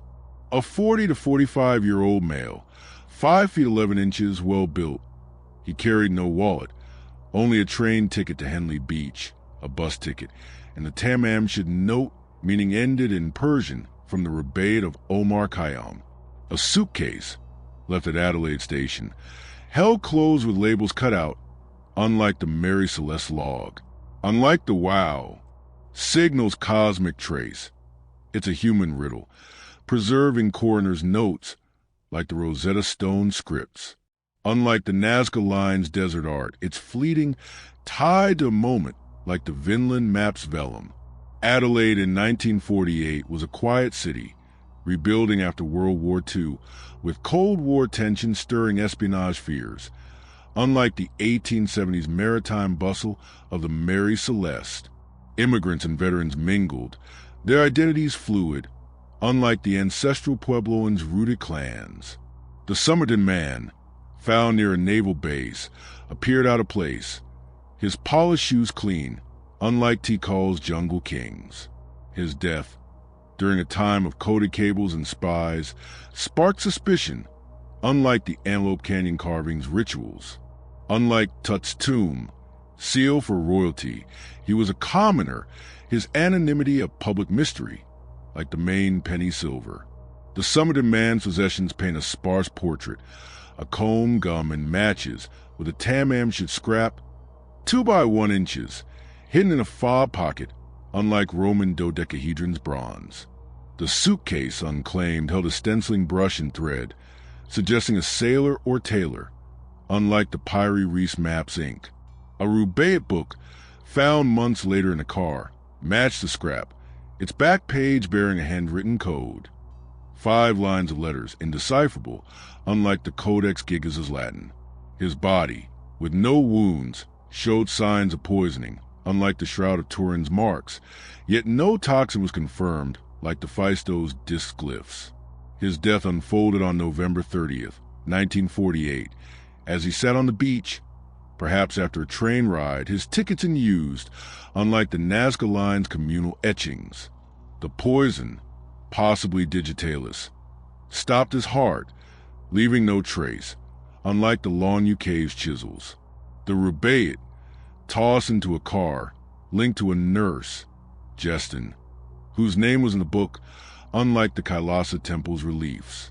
The code, scratched in haste, suggested intent, unlike the Copper Scroll's list.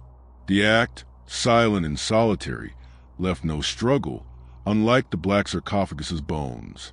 The man's identity eludes, with many suspecting a spy, as 1948's Cold War-bred covert agents, unlike the Crystal Skull's occult tales. His lack of labels, like a ghost, fits espionage, unlike the Shroud's sacred cloth. Others see a lover, tied to Jestin, whose silence at inquests hinted at secrets, unlike the Rosetta Stone's decree. A suicide, driven by heartbreak, aligns with the Rubaiyat's fatalistic verse, unlike the Oak Island's traps. Some propose a drifter, his trade tools random, but his physique, unlike the Vinland map scribe, suggests purpose. A Soviet defector, poisoned by handlers, fits the era, unlike Tut's curse, yet no records like the WOW. Signal's pulse confirm. Unlike the Mary Celeste crew, his solitude deepens a riddle, like the Maine penny's journey. His anonymity owes to post-war chaos, with displaced persons flooding Australia, unlike Mahabalipuram's tides. The code, resisting cryptographers, remains locked, unlike Tikal's glyphs, as Jestin's death in 2007 took answers like Rongo Rongo's chants. Police files, unlike the Iron Pillar script, note no matches, while 1940s bureaucracy buried traces, unlike the Nazca Line's plane. The case's fame, unlike the Antelope Canyon carving's quiet, grew in newspapers, like the Mary Celeste legend. Clues linger in fragments. The Rubaiyat, a 1941 edition, ties Adelaide shops, unlike the Longview Cave bronze. The code, with 50 letters, resembles no cipher, unlike the Rosetta Stone scripts. Jestin's phone number, in the book, links to a nearby address, unlike the Crystal Skull's quartz. The man's rare ear shape, noted in reports, when unmatched, unlike the Copper Scroll's caves. A plaster cast of his face, made in 1949, stares blankly, unlike the Shroud's image. The enigma endures because no name fits, unlike Tikal's kings, leaving a shadow like the WOW. Signal silence. The Cold War's paranoia, unlike the Vinland map sagas, fueled spy theories, while the code's mystery, unlike the Rosetta Stone's key, resists. Adelaide locals in 1950 spoke of the beach stranger with hidden lives, but offered no truth, only wonder, like Arizona's stone prayers. The case, unlike the money pit's greed, seeks not wealth but a name, like the Mary Celeste lost souls. The Tamam Case's legacy is its human heart. Unlike the Mary Celeste ship, it shows a life erased, its code a spark of intrigue.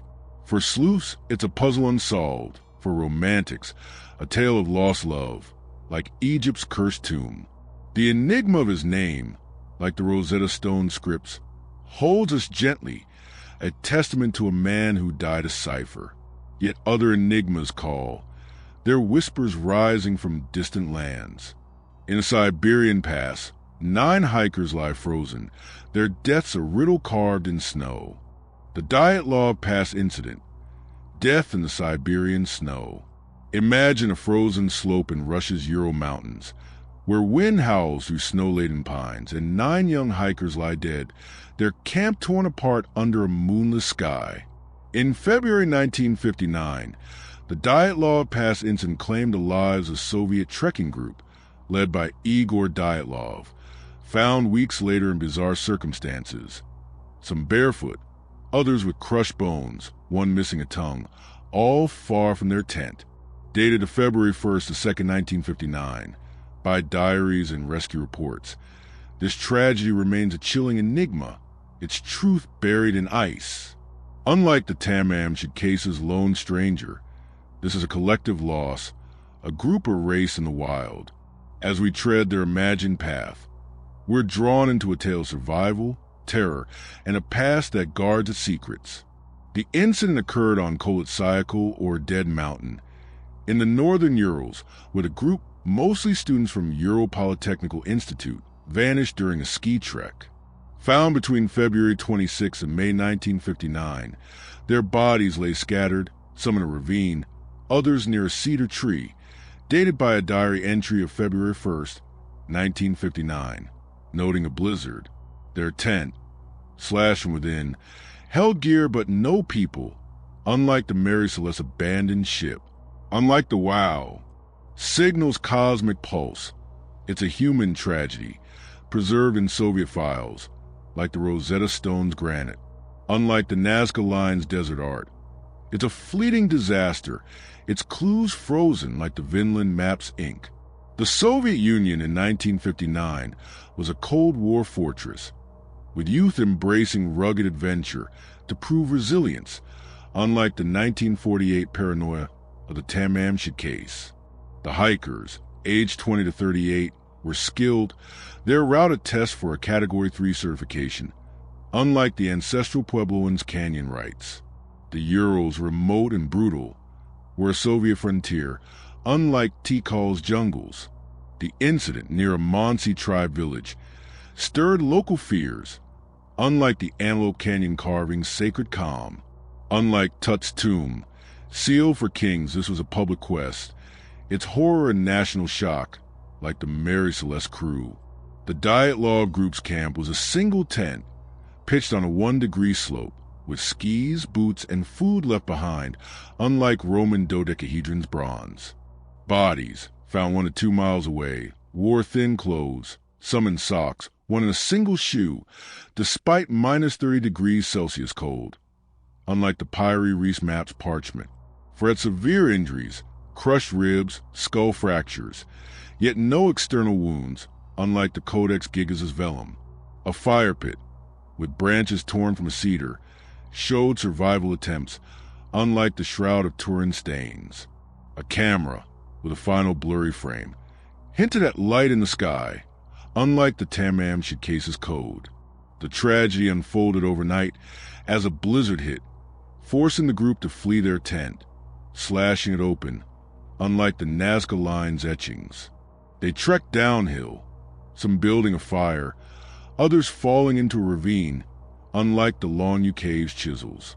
The injuries, like those from a car crash, came hours later, unlike the Kailasa Temple's reliefs. The tongue, missing from Ludmilla Dubinina, suggested scavenging or decay, unlike the Copper Scrolls list. The scene, with no footprint beyond their own, ruled out attack, unlike the Black Sarcophagus's bones. The deaths likely stemmed from a sudden panic, perhaps a slab avalanche, as snow layers on Kholat Syakhl were unstable. Unlike the Crystal Skull's tales, fleeing in darkness, they succumbed to hypothermia, with injuries from a fall, unlike the Shroud's wounds. Others suggest military tests, as 1959 saw secret exercises in the Urals, with burns on some bodies, unlike the Rosetta Stone's decree. A Mansi attack, feared by locals, lacks evidence. No tracks, unlike the Oak Island coins. Some propose infrasound from wind, sparking terror, but no records, unlike the Vinland map sagas, support it. A few imagine a Yeti tied to Mansi folklore, yet no marks, unlike the Mary Celeste ropes fit. Unlike Tut's curse, no supernatural force holds, only nature's wrath, like the Wow, signals mystery. The body's preservation owed to the Arctic cold, freezing them until spring, unlike Mablipuram's tides. The group's fate, unknown for weeks, left no survivors, unlike Tikal's glyphs, as diaries stopped abruptly, like Rongo Rongo's chants. Soviet secrecy, unlike the Iron Pillar's shine, hid details, while 1959 inquests, unlike the Nazca Line's plane, closed quickly. The pass, named for diet law, became legend, unlike the Antelope Canyon carving's quiet, its story growing in whispers, like the Tamam Shidkase's code. Clues linger in the snow. A diary, dated February 1st, notes snowstorm, unlike the Long Cave bronze. Radiation, found on 2 jackets, was trace level, like 1950s fallout, unlike the Shroud's pollen. The camera's frame, showing a glow, suggests aurora or flares, unlike the Crystal Skull's quartz. Skis, upright in snow, show no theft, unlike the Copper Scroll's caches. The ravine, 15 feet deep, explains fractures, unlike the Rosetta Stone scripts. The enigma persists because no single cause fits, unlike Tikal's records, leaving gaps like the Mary Celeste crew. The Cold War's veil, unlike the Vinland map sagas, buried files, while sensational tales, like 1960s UFO claims, muddled truth, unlike the Rosetta Stone's clarity. Eurolocals in the 1960s spoke of mountain spirits taking lives, but offered no proof, only awe, like Adelaide's beach stranger. The case, unlike the Money Pit's greed, seeks not wealth but answers, like the Wow, signals pulse.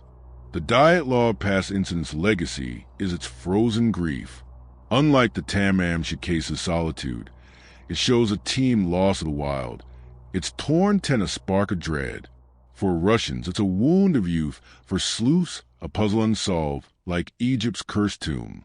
The enigma of their end, like the Rosetta Stone scripts, holds us gently, a testament to a night that silenced 9. Yet other enigmas call, their whispers rising from distant lands. In a triangle of ocean, ships and planes vanish, their paths swallowed by a restless sea. The Bermuda Triangle, the sea's vanishing realm. Imagine sailing across a turquoise sea, where the horizon stretches endlessly and a sudden mist swallows your ship, leaving no trace.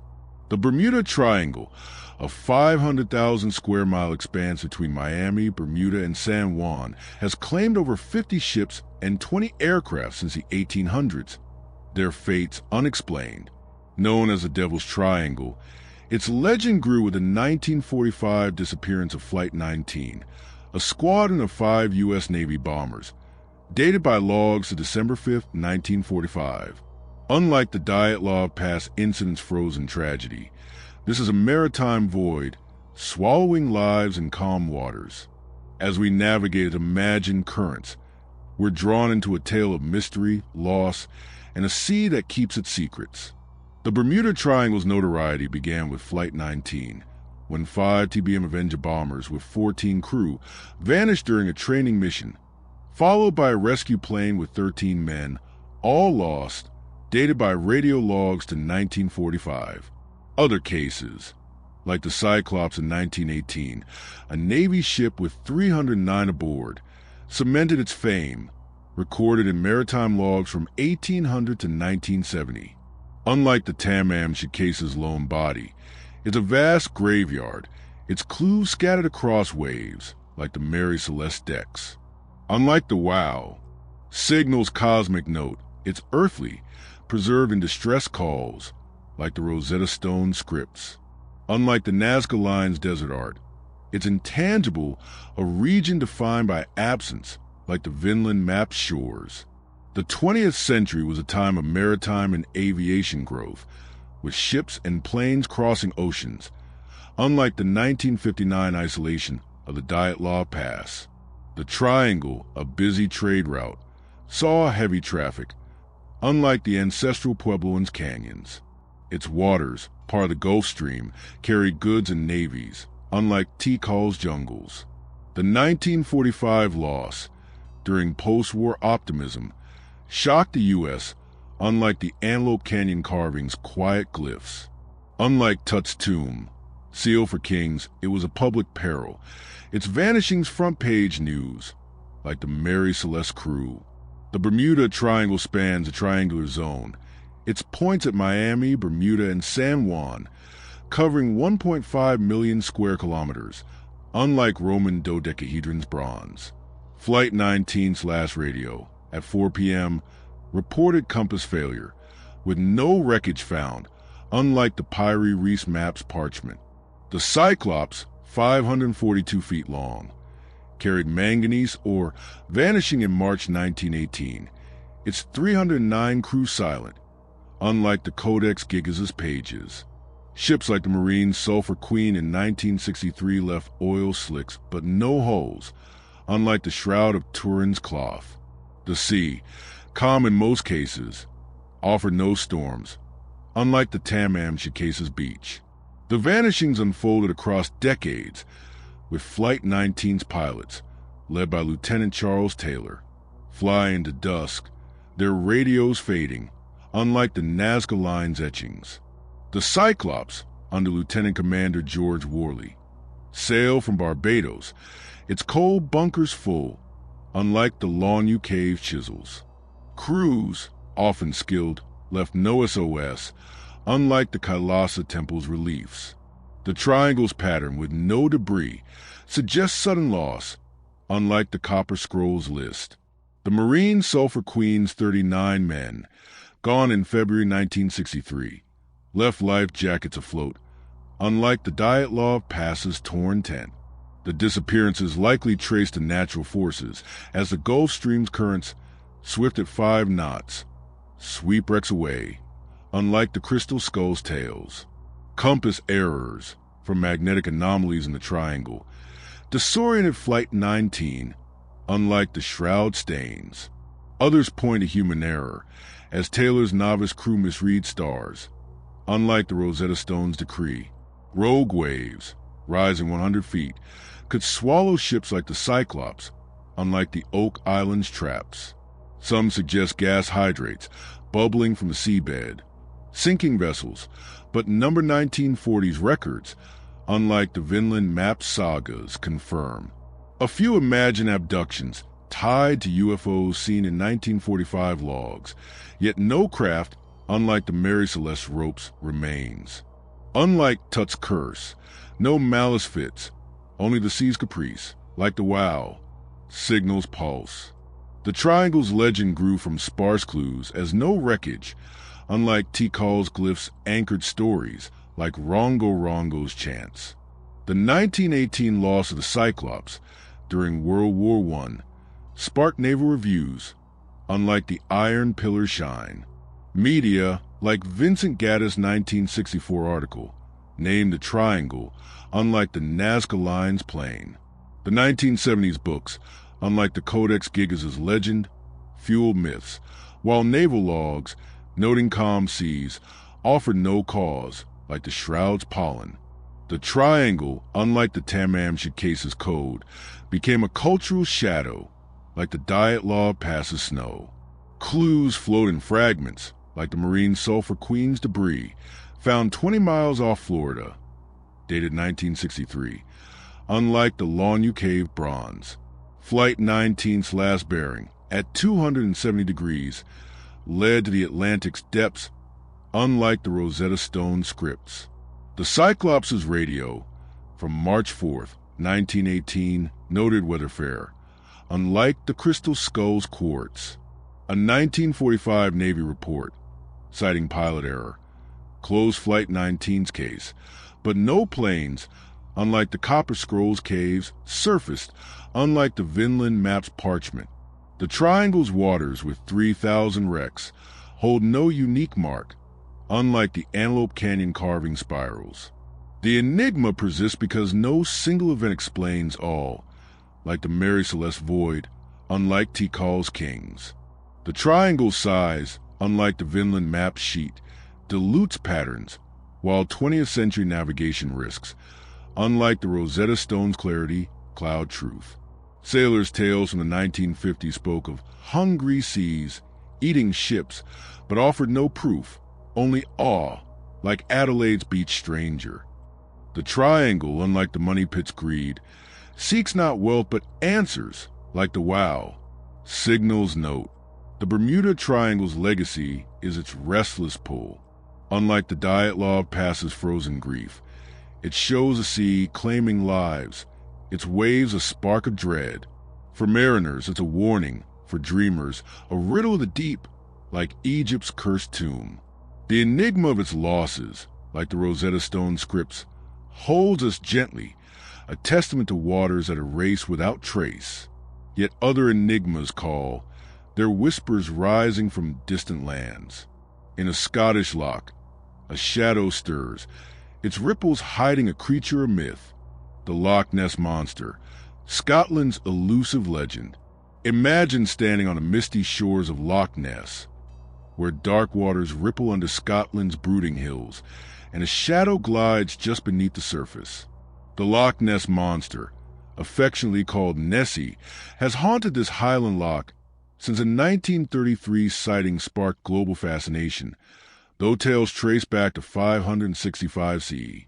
Described as a long-necked, humped creature, Nessie remains a cryptozoological enigma, with blurry photos and sonar pings fueling its myth.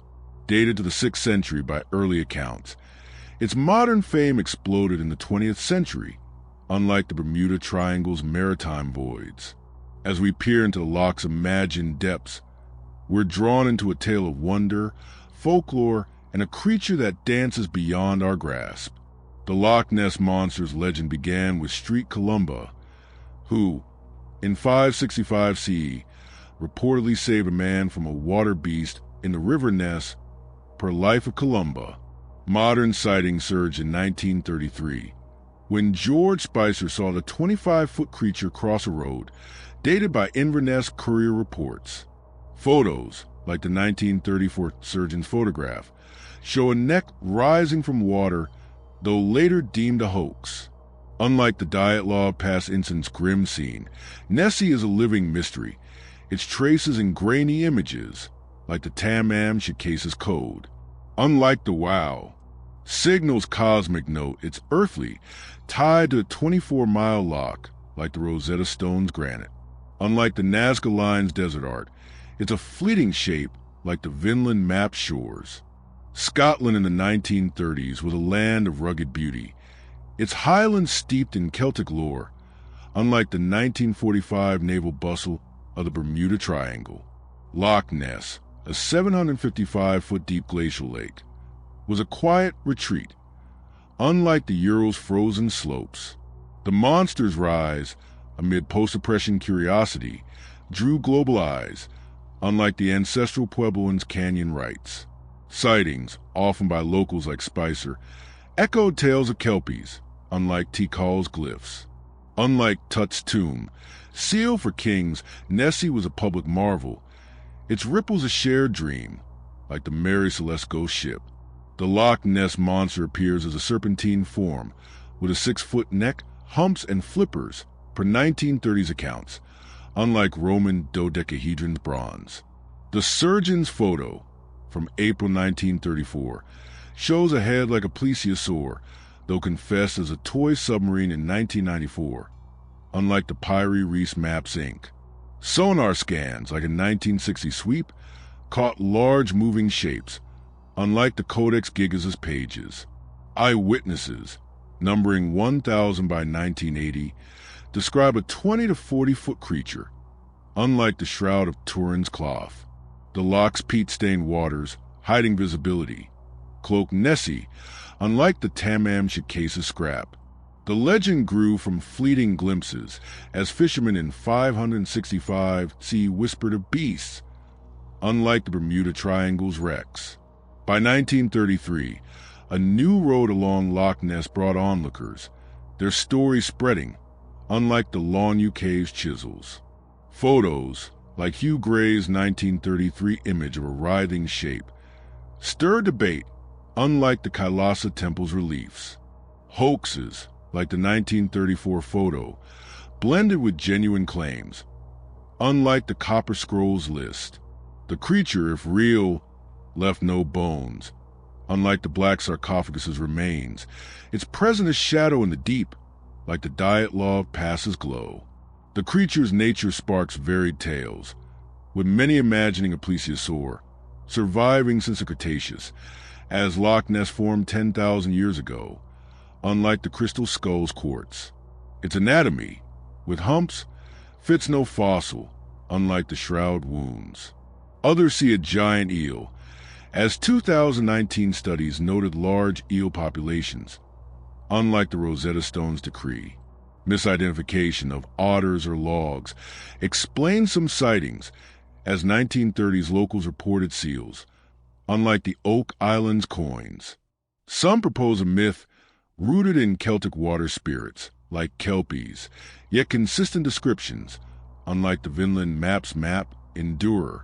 A few suggest a hoax, fueled by fame, but early tales, unlike the Mary Celeste ropes, predate prophet.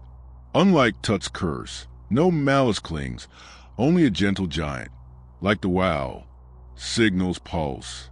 The legend's staying power owes to the Loch Ness's depth, unplumbed caves hiding secrets, unlike Mahabalipuram's tides.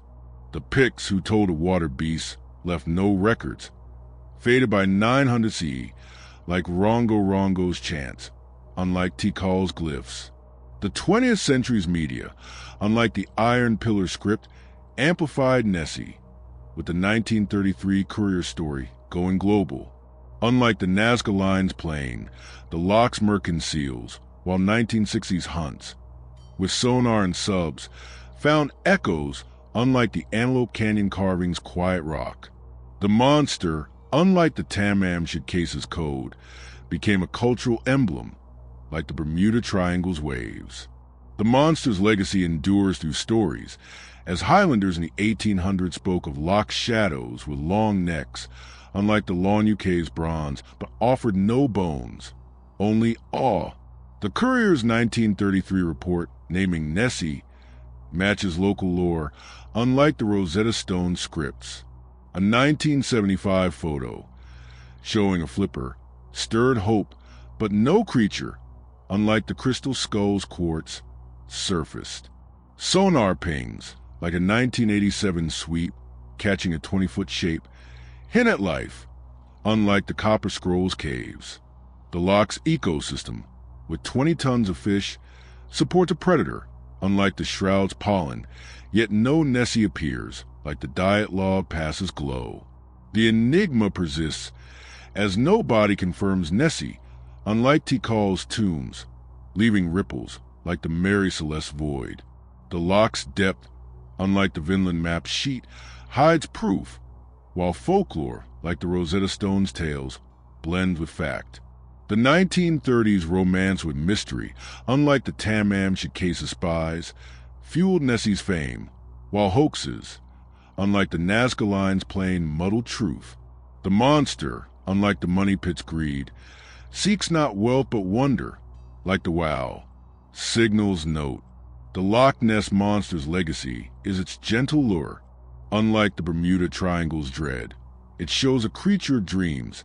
Its humps a spark of magic. For Scots, it's a badge of pride. For skeptics, a tale of illusion, like Egypt's cursed tomb. The enigma of its form, like the Rosetta Stone scripts, holds us gently, a testament to a loch that cradles myth. Yet other enigmas call, their whispers rising from distant lands. In California's shadows, a killer's ciphers taunt, their letters a riddle of blood and fear. The Zodiac Killer, the cipher of a shadow. Imagine walking the fog-draped streets of 1960 San Francisco, where a killer stalks under streetlights, leaving bodies and cryptic letters that taunt the living. The Zodiac Killer, an unidentified murderer, claimed at least 5 lives between 1968 and 1969, sending ciphers and notes to newspapers, boasting of his crimes. Known for his chilling symbol, a cross circle and codes, some still unsolved, he vanished into anonymity. His identity a lingering shadow, dated to 1968 to 1969 by police reports and letters. His case remains a haunting riddle. Unlike the Loch Ness Monster's gentle myth, this is a human predator, his words as sharp as his blade. As we unfold his imagined letters, we're drawn into a tale of fear, obsession, and a cipher that guards a killer's name. The Zodiac's reign began on December 20th, 1968, with the murder of 2 teens in Vallejo, California, dated by police logs. By 1969, he killed 3 more, targeting couples in secluded spots, often with a gun or knife, leaving 1 survivor. His letters, starting July 31st, 1969, arrive at the San Francisco Chronicle, with ciphers like the 408 solved in days and the 340 cracked in 2020, revealing taunts but no name. Unlike the Bermuda Triangle's vast losses, this is intimate.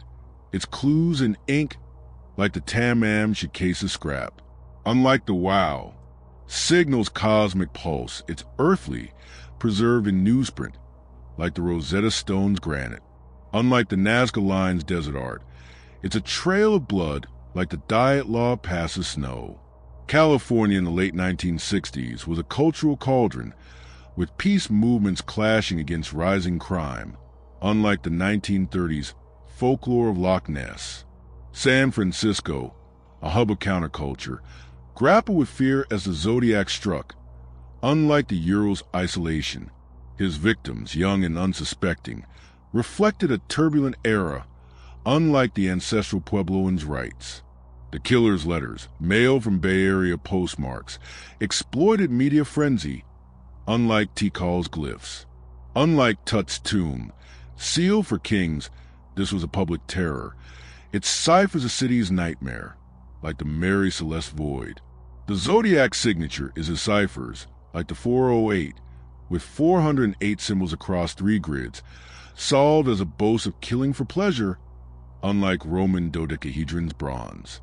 The 340, with 340 characters, hit a ran against police, unlike the Pyrie Reese map's coasts. Letters typed or scrawled included details only the killer knew, like a victim's blue dress, unlike the Codex Gigas' pages. His symbol, a crosshair, marked each note, unlike the Shroud of Turin stains. Crime scenes, with shell casings and footprints, showed a methodical hand, unlike the Tam-Am should Case's beach. The murders unfolded in calculated strikes as the Zodiac ambushed couples at night, like Lake Herman Road in 1968, using a .22 pistol, unlike the Bermuda Triangle's waves. He wore a hooded costume at Lake Berryessa in 1969, stabbing with a 12-inch blade, unlike the Longview Cave's chisels. Letters, sent to the Chronicle and Examiner, demanded front-page publication, unlike the Kailasa Temple's reliefs. The ciphers, crafted with symbols from Navy codes, aimed to taunt, unlike the Copper Scrolls list. The killer, claiming 37 victims, left 5 confirmed dead, unlike the Diet Law passes 9. The killer's identity eludes, with many suspecting a loner, perhaps a cryptographer, as the cipher's complexity suggests skill, unlike the Crystal Skull's tales. His knowledge of crime scenes, like tire tracks, points to a local, unlike the Shroud's cloth. Others see a drifter, blending into 1960s chaos, as suspect like Arthur Lee Allen, a Vallejo teacher, match descriptions but no proof, unlike the Rosetta Stone's decree. A military link, from cipher styles, fits the era's veterans, unlike the Oak Island's pirates. Some propose multiple killers, copying the Zodiac's mark, but consistent handwriting, unlike the Vinland Maps Inc., argues one. A few imagine a hoax, with letters faking murders, yet bodies, unlike the Mary Celeste crew, confirm. Unlike Tut's curse, no supernatural hand fits, only human malice, like the Wow, signals mystery. The case's endurance owes to the killer's silence after 1974, unlike Tikal's glyphs, leaving ciphers unsolved for decades, like Rongo Rongo's chants. The 1960s fear, unlike the Iron Pillar's shine, kept the Zodiac alive in headlines, while police, with 2,500 suspects, found no match, unlike the Nazca Line's plane. The Chronicle's 1969 prints, unlike the Codex Gigas' legend, spread as words, while the 2020 340 solution, unlike the Antelope Canyon carving's quiet, revived interest. The killer, unlike the Tamam Case's body, left only shadows like the Bermuda Triangle's wrecks. Clues linger in the ink. The 408 cipher, solved August 8, 1969, by a teacher couple, used substitution, unlike the Long Cave's bronze. The 340, decoded by amateurs, mentions gas chamber, unlike the Rosetta Stone scripts. Allen's watch, with a Zodiac logo and his 1969 proximity to Berryessa, raised suspicion, unlike the Crystal Skull's quartz. A 1968 boot print, size 10, matches no suspect, unlike the Copper Scrolls caves. Letters, with misspellings like Paradis, suggest intent or error, unlike the Shroud's image. The enigma persists as no arrest was made, like the Mary Celeste Void, unlike Tikal's kings. The Zodiac ciphers, unlike the Vinland Maps map, outlived their maker, while 1960 forensics, unlike the Rosetta Stone's clarity, faltered. Bay Area locals in the 1970s spoke of a ghost in the fog, but offered no name, only dread, like Adelaide's beach stranger. The case, unlike the Money Pit's greed, seeks not wealth but justice, like the Wow. Signals note. The Zodiac killer's legacy is its chilling grip. Unlike the Loch Ness Monster's whimsy, it shows a mind-weaving terror. It ciphers a spark of dread. For Californians, it's a scar of the 60s. For sleuths, a code unbroken, like Egypt's cursed tomb. The enigma of his face, like the Rosetta Stone scripts, holds us gently, a testament to a shadow that rode in blood. Yet other enigmas call, their whispers rising from distant lands. In a dusty library, a manuscript lies, its pages a riddle no one can read. The lost colony of Roanoke, America's vanished settlers. Imagine stepping onto the windswept shores of Roanoke Island, North Carolina, where dense forests whisper of a people who vanished without a trace. In 1587, 115 English settlers, led by John White, established the Roanoke colony, only to disappear by 1590, leaving behind a single clue, the word Croton carved on a palisade. Dated to 1587 to 1590 by White's journals, this lost colony remains one of America's oldest mysteries, its fate a riddle etched in bark. Unlike the Zodiac killer's chilling ciphers, this is a quiet absence, a community swallowed by the New World. As we wander their imagined village, we're drawn into a tale of hope, hardship, and a settlement that faded into legend. The Roanoke colony was founded in July 1587 when White's group, including women and children like his granddaughter Virginia Dare, landed on Roanoke Island, recorded in his 1587 log. Tasked with building a permanent English foothold, they repaired old huts from a 1585 attempt, dated by artifacts like pottery. White sailed back to England for supplies, returning in 1590 to find the colony gone. No bodies, no signs of battle, only Croton on a post and Cierro on a tree. Unlike the Mary Celeste abandoned ship, this was a whole village, its clues sparse, like the Tam-Am-Ship case's scrap. Unlike the Wow, signals cosmic pulse, it's earthly, preserved in journals, like the Rosetta Stone's granite. Unlike the Nazca Line's desert art, it's a silent void, like the Bermuda Triangle seas. England in the 1580s was a rising power, with Queen Elizabeth I eyeing the Americas, unlike the 1960s urban fear of the Zodiac Killer. Roanoke, a martial off Croton, now Hatteras, was a strategic outpost, unlike the Ural's frozen slopes. The settlers, farmers, and artisans faced a land of promise and peril, unlike the ancestral Puebloans' canyons. Their vanishing, discovered in 1590, stunned London, unlike Tikal's glyphs. Unlike Tut's tomb, sealed for kings, this was a commoner's dream, its loss a colonial wound, like the Mary Celeste crew. The Roanoke colony was a cluster of wooden huts, surrounded by a palisade, with tools, pipes, and beads left behind, unlike Roman dodecahedron's bronze. The Croton carving, 3 feet high, was neat, suggesting calm, unlike the Pyrie Reese map's ink. No graves or weapons marked the site, unlike the Codex Gigas' pages. Nearby, the Croton tribe lived, their name etched as a clue, unlike the Shroud of Turin's cloth. The colony's remnants, like a 1587 iron sickle, were buried by sand, unlike the Diet Law Pass incident's tent.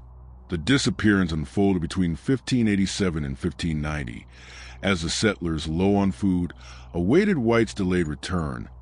Hindered by England's war with Spain, unlike the Bermuda Triangle's swift losses, they likely dismantled their homes, moving south, as Croton suggests intent, unlike the Lawn Cave's chisels. The carving, done with a knife, took minutes, unlike the Kailasa Temple's reliefs. Their goods, left orderly, imply a planned departure, unlike the Copper Scrolls list. The absence of bones, unlike the Black Sarcophagus's remains, hints at dispersal, like the Tam-Am-Ship case's solitude. The settlers' fate likely tied to the Croton tribe, as White's 1587 logs note friendly ties, unlike the Crystal Skull's tales. They may have integrated, as 1600s reports mention, English among Hatteras natives, unlike the Shroud wounds. Others suggest starvation, as 1587's drought-parched crops, unlike the Rosetta Stone's decree.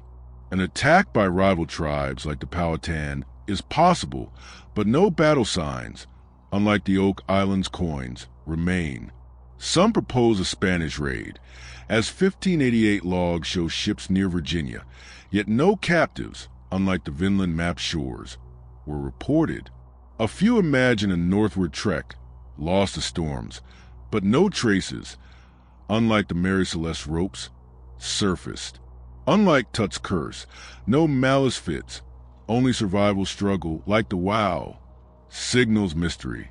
The colony's erasure owes to its isolation, with no ships until 1590, unlike Mahabalipuram's tides. The settlers' small numbers, unlike Tikal's glyphs, left few marks, faded by time, like Rongo Rongo's chants. English records, unlike the Iron Pillar script, ignored Roanoke, focused on Jamestown, unlike the Nazca Line's plain. The 1590 search, limited by storms, found no tracks, unlike the Antelope Canyon carvings rock. The mystery, unlike the Zodiac Killer ciphers, grew in 1700s tales, like the Bermuda Triangle's myth. Clues hide in the sand. A 1587 map, with a hidden fort symbol, hints at a fallback site, unlike the Longu Cave's bronze. Croton artifacts, like 1600 bead with English styles, suggest blending, unlike the Rosetta Stone scripts. A 1590 log, noting Sierra on a tree, shows haste, unlike the Crystal Skull's quartz. Hatteras oral tales, from 1700, speak of pale strangers with blue eyes, unlike the Copper Scrolls caves. The Palisade wood, dated to 1587, stands firm, unlike the shroud's linen. The enigma persists, as no bodies confirm their end, like the Mary Celeste crew, unlike Tikal's tombs. The New World vastness, unlike the Vinland map sheet, swallow clues, while 16th century priorities, unlike the Rosetta Stone's clarity, shifted. Carolina natives in the 1700s told of lost whites in the South, but offered no graves, only wonder, like Adelaide's beach stranger. The colony, unlike the money pit's greed, seeks not wealth but legacy, like the wow. Signals note, the lost colony's legacy is its silent hope, unlike the Zodiac killer's terror. It shows a dream of new shores. It's carving a spark of faith. For Americans, it's a founding myth.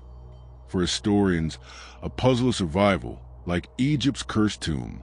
The enigma of their fate, like the Rosetta Stone scripts, holds us gently, a testament to a people who stepped into the unknown. Yet other enigmas call, their whispers rising from distant lands. In a Virginia tavern, coded papers hide, their numbers a riddle of buried gold. The Beale ciphers, a treasure locked in code. Imagine sitting in a dimly lit Virginia tavern, where a stranger hands you a lockbox containing 3 sheets of numbers, each a cipher promising a fortune in gold. In 1885, a pamphlet revealed the Beale ciphers, 3 coded texts allegedly left by Thomas J. Beale in 1822, describing a treasure of gold, silver, and jewels buried in Bedford County, Virginia. Only one cipher, the second, has been solved, using the Declaration of Independence as a key, detailing the treasure's contents. Dated 1819 to 1822 by the pamphlet's tale, the ciphers remain a tantalizing puzzle, their truth as elusive as the hoard they guard. Unlike the lost colony of Roanoke's vanished settlers, this is a riddle of ink and ambition. As we trace its imagined numbers, we're drawn into a tale of adventure, secrecy, and a treasure that whispers from the earth. The Beale ciphers surface in an 1885 pamphlet, The Beale Papers, published by James B. Ward, claiming Beale, a frontiersman, entrusted the codes to innkeeper Robert Morris in 1822, dated by the document's narrative. The cipher, sheets labeled 1, 2, and 3, contain 2,834 numbers, promising a $65 million hoard in 2025 value. Cipher 2, decoded in 1860 by an unnamed friend, lists 10,000 pounds of gold. Unlike the Mary Celeste's empty decks, unlike the Zodiac killer's cryptic letters, these are methodical. They're clues and digits, like the Tam-Am should case a scrap. Unlike the wow, signals cosmic pulse. It's earthly, preserved in print, like the Rosetta Stone's granite. Unlike the Nazca Line's desert art, it's a hidden vault, like the Oak Island money pit shafts. Virginia in the 1820s was a young America's frontier, with prospectors chasing wealth, unlike the 1580s colonial dreams of Roanoke. Bedford County, a rugged land of hills, drew adventurers, unlike the Ural's frozen slopes. Beale, described as a charismatic leader, led 30 men to mine in the west, unlike the ancestral Puebloans' canyon rites. The treasure, allegedly found in 1819 near Santa Fe, was buried in Virginia, unlike Tikal's glyphs. Unlike Tut's tomb, sealed for kings, this was a private quest. It ciphers a whispered lure, like the Mary Celeste crew. The Beale ciphers are 3 pages of numbers, cipher 1 with 520 digits, cipher 2 with 763, and cipher 3 with 618, written in black ink on paper, unlike Roman dodecahedron's bronze. Cipher 2, solved by numbering the declaration's words, yields I had deposited 10 miles from Beaufort, unlike the Pyrie Reese map's coasts. Ciphers 1 and 3, possibly using other texts, resist decoding, unlike the Codex Gigas' pages. The pamphlet, 23 pages long, tells of Beale's 1820 journey. Unlike the Shroud of Turin's cloth, the treasure site, a stone-lined vault, remains unfound, unlike the Diet Law of Pass's tent. The cipher's creation began in 1820, as Beale, for the pamphlet, encoded as Hall's location, contents, and heirs, unlike the Bermuda Triangle's Rex. Using a book cipher, he assigned numbers to words in the text, unlike the Lonu Cave's chisels. The papers, locked in an iron box, were left with Morris, unlike the Kailasa Temple's reliefs. The task, done in secrecy, took days, unlike the Copper Scrolls list. The treasure, buried in 1821, used 1819 iron pots, unlike the Black Sarcophagus's bones. The treasure's existence divides belief, with many seeing a genuine hoard, as Cipher 2's clarity suggests Beale's intent. Unlike the Crystal Skull's tales, gold rushes, common in 1819, support the story, unlike the Shroud wounds. Others deem a hoax, as Ward's 1885 pamphlet, Sold for Profit, mirrors 1800 scams, unlike the Rosetta Stone's decree. No Beale appears in 1820s records, unlike the Oak Island's coins. Some suggest a Masonic code, as Beale's men resembled lodge members, but no key, unlike the Vinland Map sagas, fits. A few propose a metaphor, the ciphers hiding a political secret, yet no proof, unlike the Mary Celeste ropes, emerges.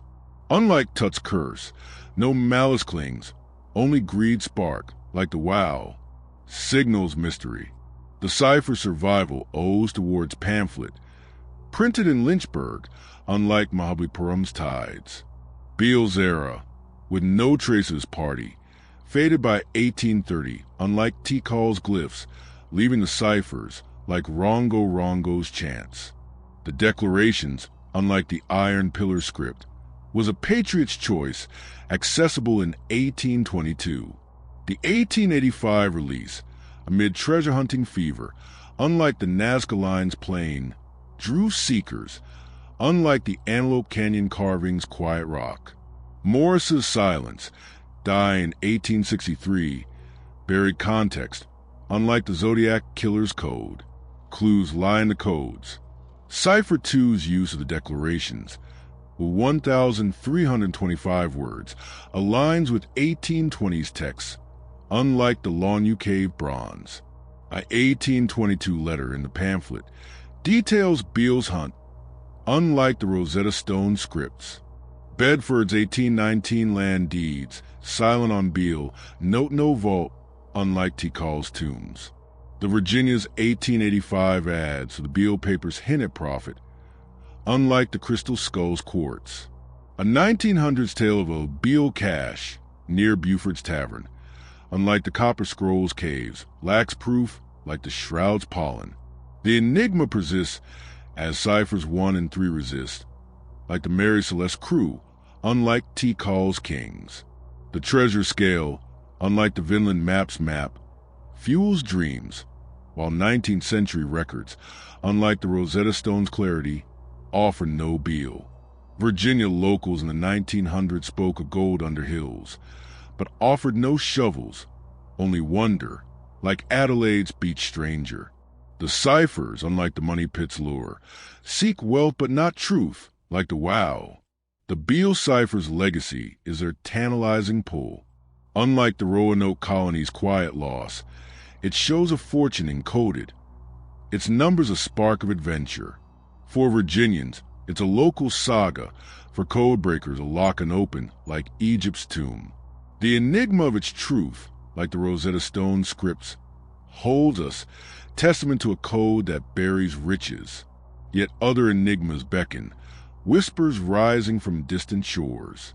On a Scottish isle, a lighthouse stands, its keepers gone, leaving only the sea's silent watch. The Flannan Isles Lighthouse, the vanished keepers. Imagine standing on a storm-battered rock in the North Atlantic, where a lone lighthouse pierces the fog, its beams sweeping over churning waves. In December 1900, the Flannan Isles Lighthouse, perched on Eilean Moor, Scotland, became a silent enigma when its three keepers, James Ducat, Thomas Marshall, and Donald MacArthur, vanished without a trace. Found empty by a relief crew on December 26, 1900, the lighthouse held only a stop clock, an uneaten meal, and a logbook dated December 15th, noting a fierce storm. Unlike the Beale ciphers' coded treasure, this is a human absence, a mystery carved in salt and stone. As we climb its imagined stairs, we're drawn into a tale of isolation, duty, and a sea that claims its own. The Flannan Isles incident began when the steamer Archaeological, passing Eilean Moor on December 15, 1900, noted the lighthouse's lamp was unlit, recorded in maritime logs. A relief ship, Hesperus, arrived 11 days later, finding no keepers, dated by Captain Holman's report. The lighthouse, built in 1899, stood 75 feet tall, its interior orderly, beds made, dishes clean, save for one overturned chair and missing oilskins. Unlike the Mary Celeste's abandoned decks, this was a confined space, its clues stark, like the Tam-Am-Ship case's scrap. Unlike the Wow, signals cosmic pulse, it's earthly, preserved in Northern Lighthouse Board records, like the Rosetta Stone granite. Unlike the Nazca Line's desert art, it's a fleeting void, like the lost colony of Roanoke's Palisade. Scotland in 1900 was a maritime nation, its lighthouses vital to ships braving the Atlantic, unlike the 1820s frontier greed of the Beale ciphers. The Flannan Isles, a cluster of 7 rocks 20 miles west of Lewis, were remote, unlike California's 1960s bustle. The keepers, seasoned men aged 28 to 44, lived in isolation, their duty sacred, unlike the ancestral Puebloans' canyon rites. The vanishing, reported in 1901, gripped Britain unlike Tikal's glyphs. Unlike Tut's tomb, sealed for kings, this was a worker's post. Its loss a maritime wound, like the Mary Celeste crew. The Flannan Isles Lighthouse was a granite tower, its lantern room housing a Fresnel lens, fueled by paraffin, unlike Roman dodecahedron's bronze. The logbook, ending December 15th, described a storm never seen before, with Marshall noting Ducat quiet, MacArthur crying, unlike the Pyrie Reese Maps Inc. A single oilskin coat, left hanging, suggested one keeper stayed, unlike the Codex Gigas' pages. The clock, stopped at 2 a.m., marked a moment, unlike the Shroud of Turin's cloth. The island, with no blood or struggle, held only a damaged railing, unlike the Dyatlov Pass's tent. The keeper's fate unfolded during a storm, as the log's final entry, dated December 15, 1900, notes waves crashing over the 100-foot cliffs, unlike the Bermuda Triangle's calm seas. 2 men, likely Ducat and Marshall, ventured to secure equipment, wearing oilskins, unlike the Long UK's chisels. MacArthur, staying behind, may have rushed out, leaving his coat, unlike the Kailasa Temple's reliefs. The scene, with no boat or bodies, suggests a sudden end, unlike the Copper Scrolls list. The chair, tipped in haste, echoes the Mary Celeste ropes, unlike the Tam-Am-Ship case's beach. The disappearance likely stemmed from a rogue wave, as 1900 logs note 70-foot swells in the Atlantic, sweeping the men from a western landing, unlike the Crystal Skull's tales. The damaged railing at 110 feet above sea supports this, unlike the Shroud's wounds. Others suggest a fight, as MacArthur's temper, noted in 1899 reports, could have sparked violence, but no blood, unlike the Rosetta Stone's decree, was found. A kidnapping by pirates, Rare in 1900, lacks motive, unlike the Oak Islands coins. Some propose a supernatural pull, tied to Eileen Moore's cursed allure, yet no signs, unlike the Vinland Maps Inc. remain. A few imagine desertion, the men fleeing their post, but their duty, unlike the Beale ciphers' greed, was steadfast. Unlike Tut's curse, no other worldly hand fits. Only the sea's wrath, like the wow, signals mystery. The mystery's endurance owes the isle's remoteness, with no witnesses beyond gulls, unlike Mahabalipuram's tides. The keepers' lives, erased by December 1900, left no diaries, unlike Tikal's glyphs, fading like Rongo Rongo's chants. The board's 1901 inquiry, unlike the Iron Pillar script, found storm-related loss, closing the case, unlike the Nazca Lines plane.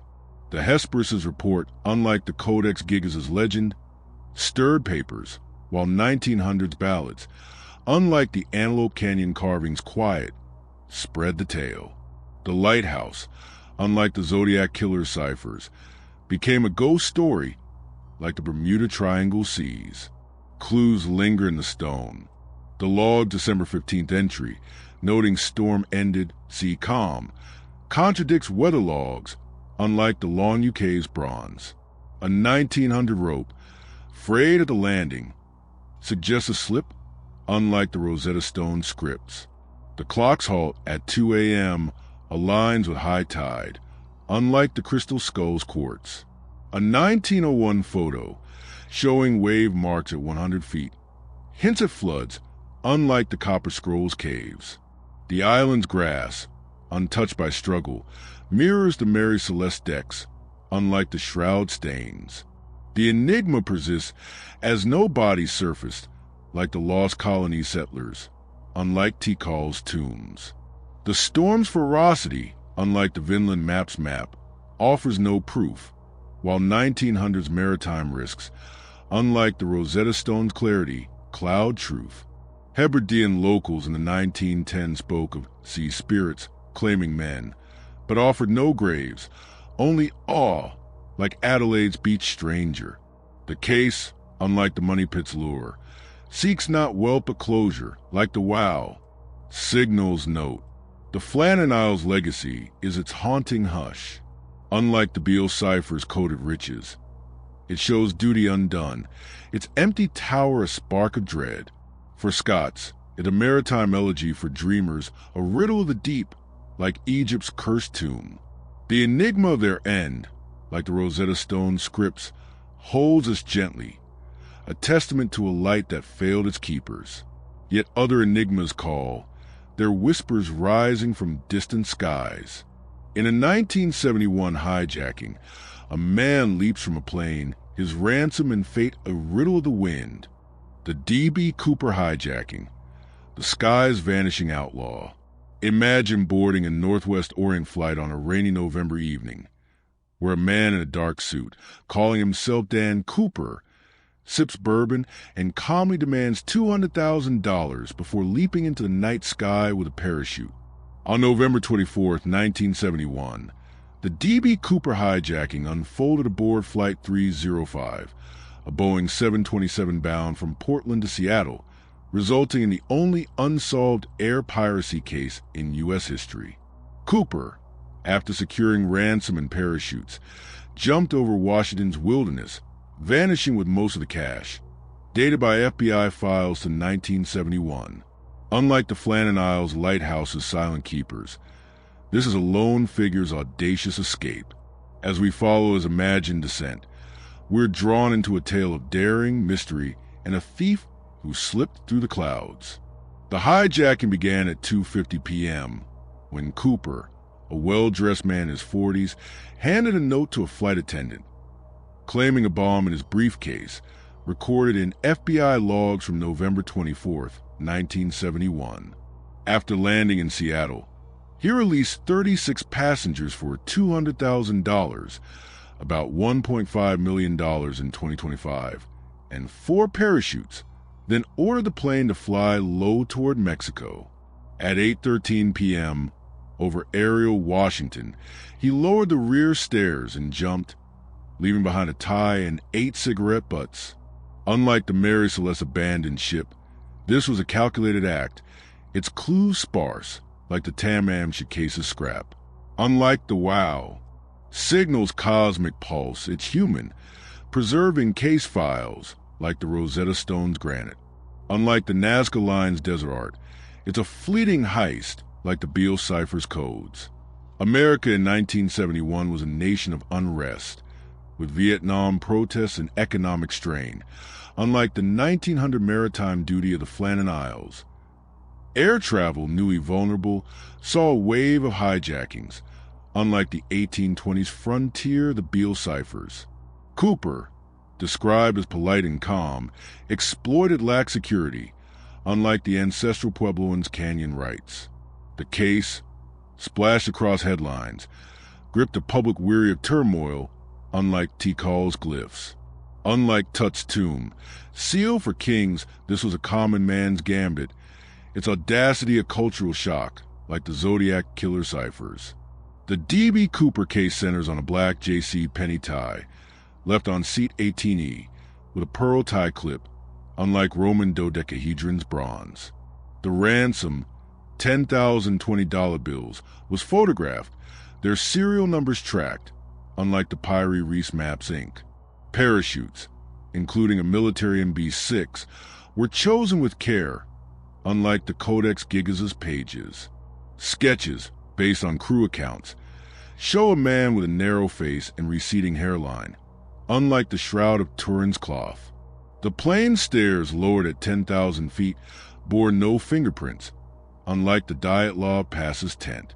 The heist unfolded in hours as Cooper, after boarding at 2:30 p.m., revealed his plan, showing wires in a briefcase, unlike the Bermuda Triangle's wrecks. In Seattle, he negotiated via cockpit radio, securing cash and gear, unlike the Longview Cave chisels. The jump, at 200 miles per hour in -7 degrees Celsius air, was a death-defying plunge, unlike the Kailasa Temple's reliefs. The plane, landing safely in Reno, held only his tie, unlike the Copper Scrolls list. The act, precise and bold, left no blood, unlike the Tam-Am Shikase's poison. Cooper's fate sparks endless theories, with many believing he survived, as his parachute choice showed skill, unlike the Crystal Skull's tales. The cash, never spent except for $5,800 found in 1980 by the Columbia River, suggests escape, unlike the Shroud's wounds. Others argue he perished, as a jump into dense forest at night was perilous, unlike the Rosetta Stone's decree. A drifter, like suspect Dwayne Weber, who confessed on his deathbed, fits the profile, but no proof, unlike the Oak Island's coins, holds. Some propose a CIA link, as 1971 saw covert ops, yet no records, unlike the Vinland Maps Inc. confirm. A few imagine a hoax, with Cooper a plan to expose airline flaws, but the ransom's loss, unlike the Mary Celeste ropes, argues intent. Unlike Tut's curse, no supernatural hand fits, only human nerve, like the Wow, signals mystery. The case's endurance owes to Cooper's anonymity, with no arrest despite 1,000 suspects, unlike Tikal's glyphs, fading like Rongo Rongo's chants. The 1971 FBI search, covering 200 square miles, found no body, unlike the Iron Pillar script. Media, like Newsweek's 1971 cover, dubbed him DB, a reporter's error, unlike the Nazca Line's plane. The 1980 bills, buried in sand, were waterlogged, unlike the Antelope Canyon carvings rock. The case, closed in 2016, unlike the Zodiac killer ciphers, lives in lore like the Flannan Isles keepers. Clues linger in fragments.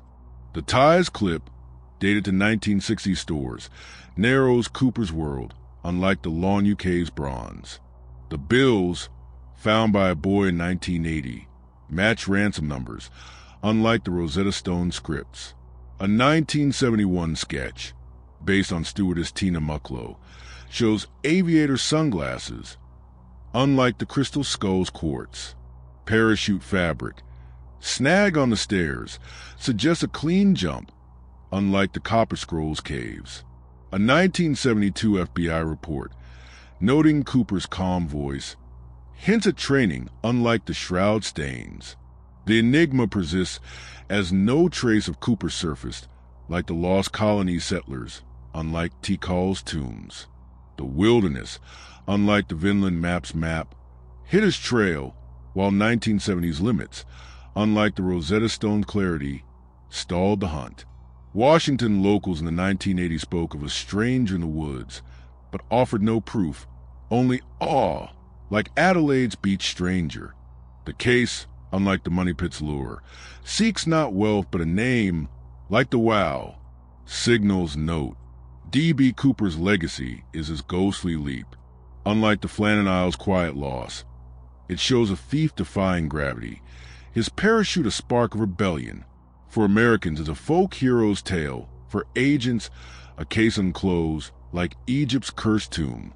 The enigma of his fate, like the Rosetta Stone scripts, holds us gently, a testament to a man who stole the sky.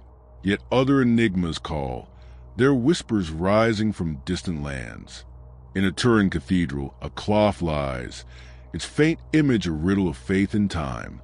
The Taos hum, the sound that haunts. Imagine lying awake in a quiet desert town, where a low, pulsing hum vibrates through night, heard only by a few, yet relentless in its presence.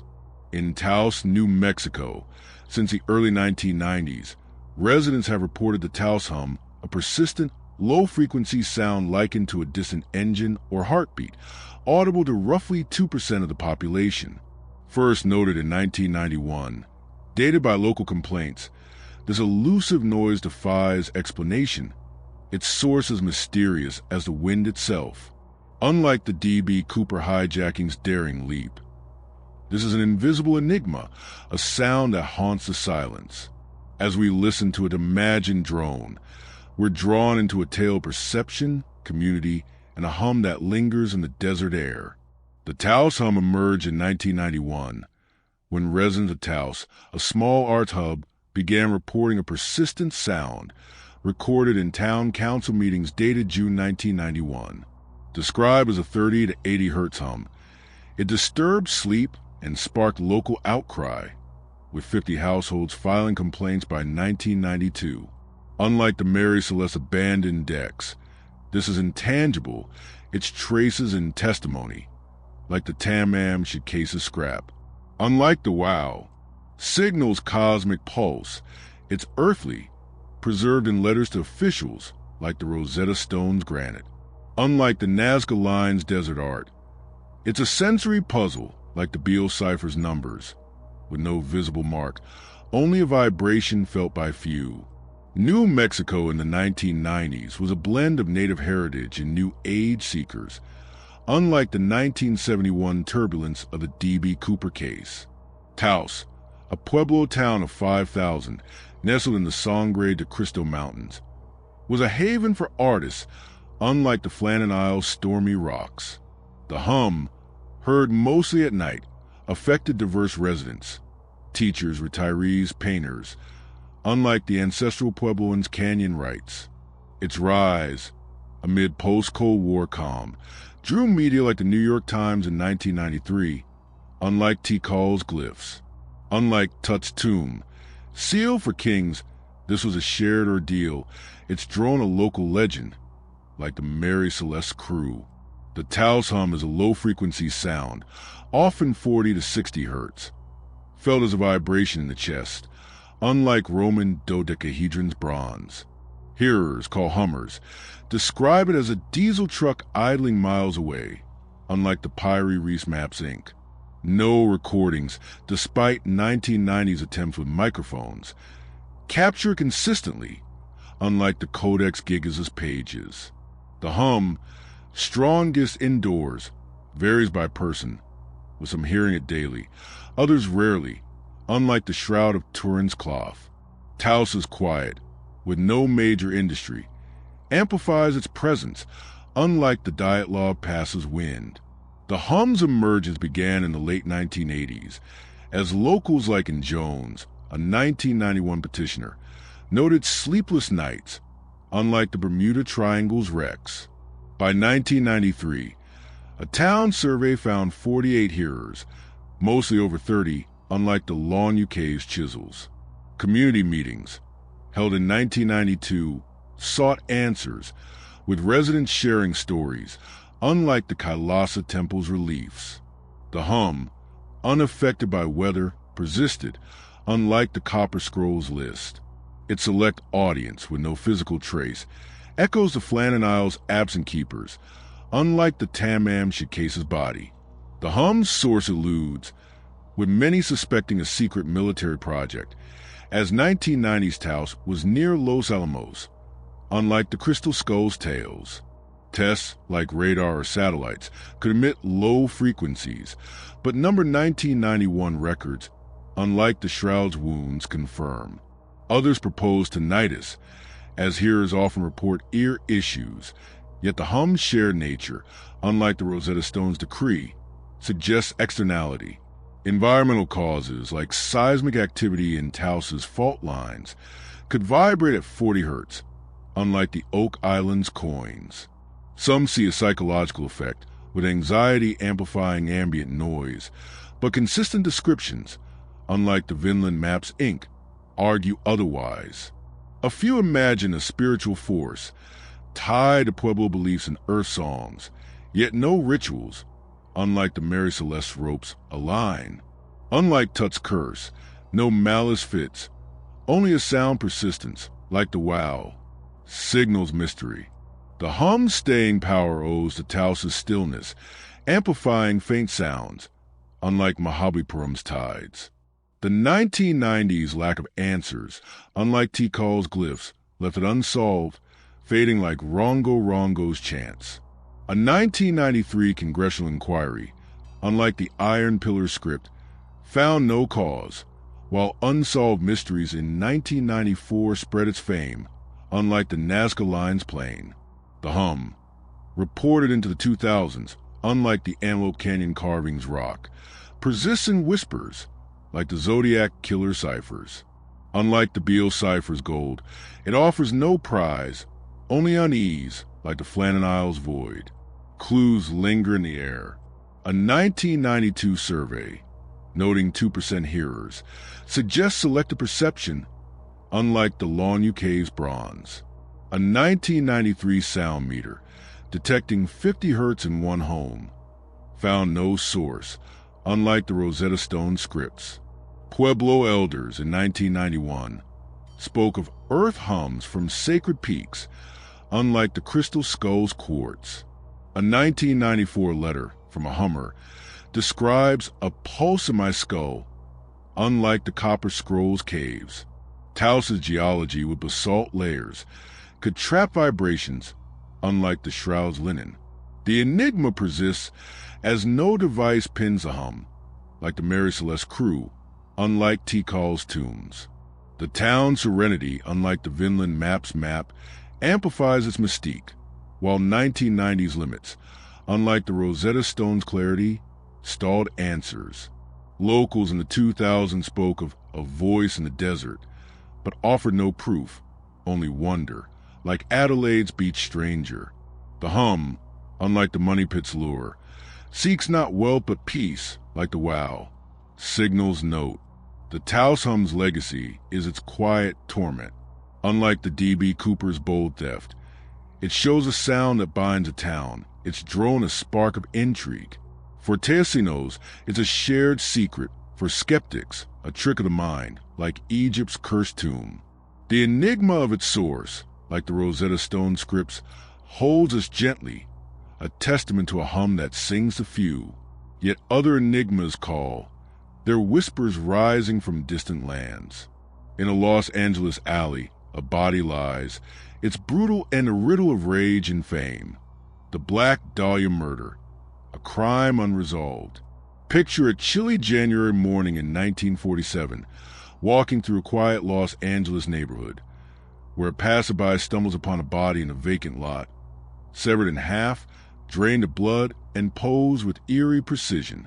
On January 15, 1947, Elizabeth Short, a 22-year-old aspiring actress dubbed the Black Dahlia by the press, was found brutally murdered, her case becoming one of America's most infamous unsolved crimes. Dated by coroner's reports to 1947, her killer left no fingerprints, only a trail of taunting letters to police. Unlike the Towsham's elusive drone, this is a visceral tragedy, a life cut short in shadow. As we step into its imagined streets, we're drawn into a tale of ambition, horror, and a mystery that grips the heart. The Black Dahlia case began when Betty Berzinger, a housewife, spotted Short's body in Leimert Park at 10 a.m., recorded in LAPD logs from January 15, 1947. Short, last seen January 9th at the Biltmore Hotel, was identified by fingerprints from a 1943 arrest. Her body, bisected at the waist, bore cuts and bruises, with her face slashed into a grim smile. Letters mailed to the Los Angeles Examiner by January 24th included Short's belongings and cryptic notes like, "Dahlia avenged soon." Unlike the Mary Celeste empty ship, this was a crime scene, its clues stark, like the Tam-Am case's scrap. Unlike the Wow, Signal's cosmic pulse, it's human, preserved in police files, like the Rosetta Stone's granite. Unlike the Nazca Line's desert art, it's a wound in the city's soul, like the D.B. Cooper's leap. Los Angeles in 1947 was a post-war boomtown, its Hollywood lights drawing dreamers like Short. Unlike the 1990s quiet Taos, the city, rife with crime, saw noir films mirror its grit. Unlike the Flannan Isles isolation, Short, a drifter with starlit hopes, lived in cheap hotels, unlike the ancestral Puebloans' canyon rites. The murder, splashed across Herald Express headlines, fueled fear, unlike Tikal's glyphs. Unlike Tut's tomb, sealed for kings, this was a commoner's tragedy, its brutality a public scar, like the Zodiac killer's ciphers. The Black Dahlia crime scene was a grassy lot, with Short's body cleaned and posed, legs spread, arms bent, unlike Roman dodecahedron's bronze. Her belongings, purse, shoes, were missing, unlike the Pyrie Reese Maps ink. A sack, stained with blood, lay nearby, discarded by the killer, unlike the Codex Gigas' pages. Letters, typed and cut from newsprint, bore no prints, unlike the Shroud of Turin's cloth. The autopsy, noting death by cranial trauma, revealed surgical precision, unlike the diet law of Pass's injuries. The murder unfolded between January 9th and 14th, 1947, as Short, last seen with a man at the Biltmore, vanished into LA's underbelly, unlike the Bermuda Triangle seas. The killer, skilled with a blade, dismembered her elsewhere, draining her blood, unlike the Longview Cave's chisels. The body, moved to Leimert Park, was staged at dawn, unlike the Kailasa Temple's reliefs. Letters, mailed days later, taunted with "Catch Me," unlike the Copper Scrolls list. The act, methodical yet frenzied, echoed the Zodiac precision, unlike the Tam-Am case's poison. The killer's identity eludes, with many suspecting a surgeon, as the cuts matched medical skill, unlike the Crystal Skull's tales. Suspects, like Dr. George Hodel, a physician linked by his son in 1999, own a clinic near Short's haunts, but no evidence, unlike the Shroud's wounds, holds. Others point to a drifter, as 1947 LA teemed with transients, unlike the Rosetta Stone's decree. A copycat, inspired by 1940 Essex lipstick killer, could have mimicked, but the letter's details, unlike the Oak Island's coins, were unique. Some propose a Hollywood insider, given Short's ties to actors, yet no names, unlike the Vinland Maps ink, stick. A few imagine Short knew her killer, as her trustful nature suggests, but no motive, unlike the Mary Celeste ropes, fits. Unlike Tut's curse, No supernatural hand applies. Only human cruelty, like the wow, signals mystery. The case's endurance owes to its savagery, with no arrests despite 500 suspects, unlike Tikal's glyphs, fading like Rongo Rongo's chants. The 1947 LAPD overwhelmed chased 60 confessors, none true, unlike the Iron Pillar script. Examiner stories, unlike the Nazca Lines plane, fueled myths, while 1940s limits, unlike the Codex Gigas' legend, stall clues. The case, reopened in 1950, unlike the Antelope Canyon carvings quiet, lives in war lore like the Flannan Isles keepers. Clues linger in the shadows. A 1947 letter, with Short's birth certificate, new private details, unlike the Lawn Cave bronze. Hodl's 1945 phone taps mentioning a girl raised suspicion, unlike the Rosetta Stone scripts. A 1947 tire track near the lot matched no suspect's car, unlike the Crystal Skull's quartz. Short's last meal per autopsy was hours before death, unlike the Copper Scrolls caves. The scene's cleanliness, with no blood pool, mirrors the Beale cipher precision, unlike the shroud stains. The enigma persists as no killer was named, like the D.B. Cooper's escape, unlike Tikal's tombs. LA's 1947 chaos, unlike the Vinland map's map, buried leads, while media, unlike the Rosetta Stone's clarity, spun tales. Locals in the 1950s spoke of a girl in black, haunting bars, but offered no face, only grief, like Adelaide's beach stranger. The case, unlike the money pit's lure, seeks not wealth but justice, like the wow. Signals note, the Black Dahlia's legacy is its raw sorrow.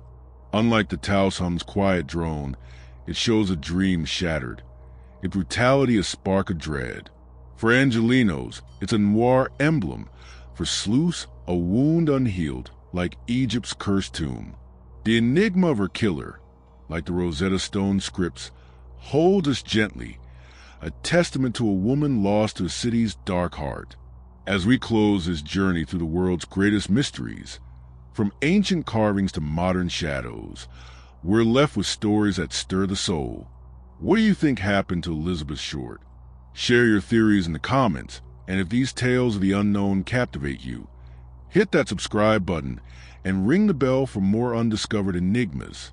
Thank you for exploring with us. Until the next mystery, keep wondering and stay curious.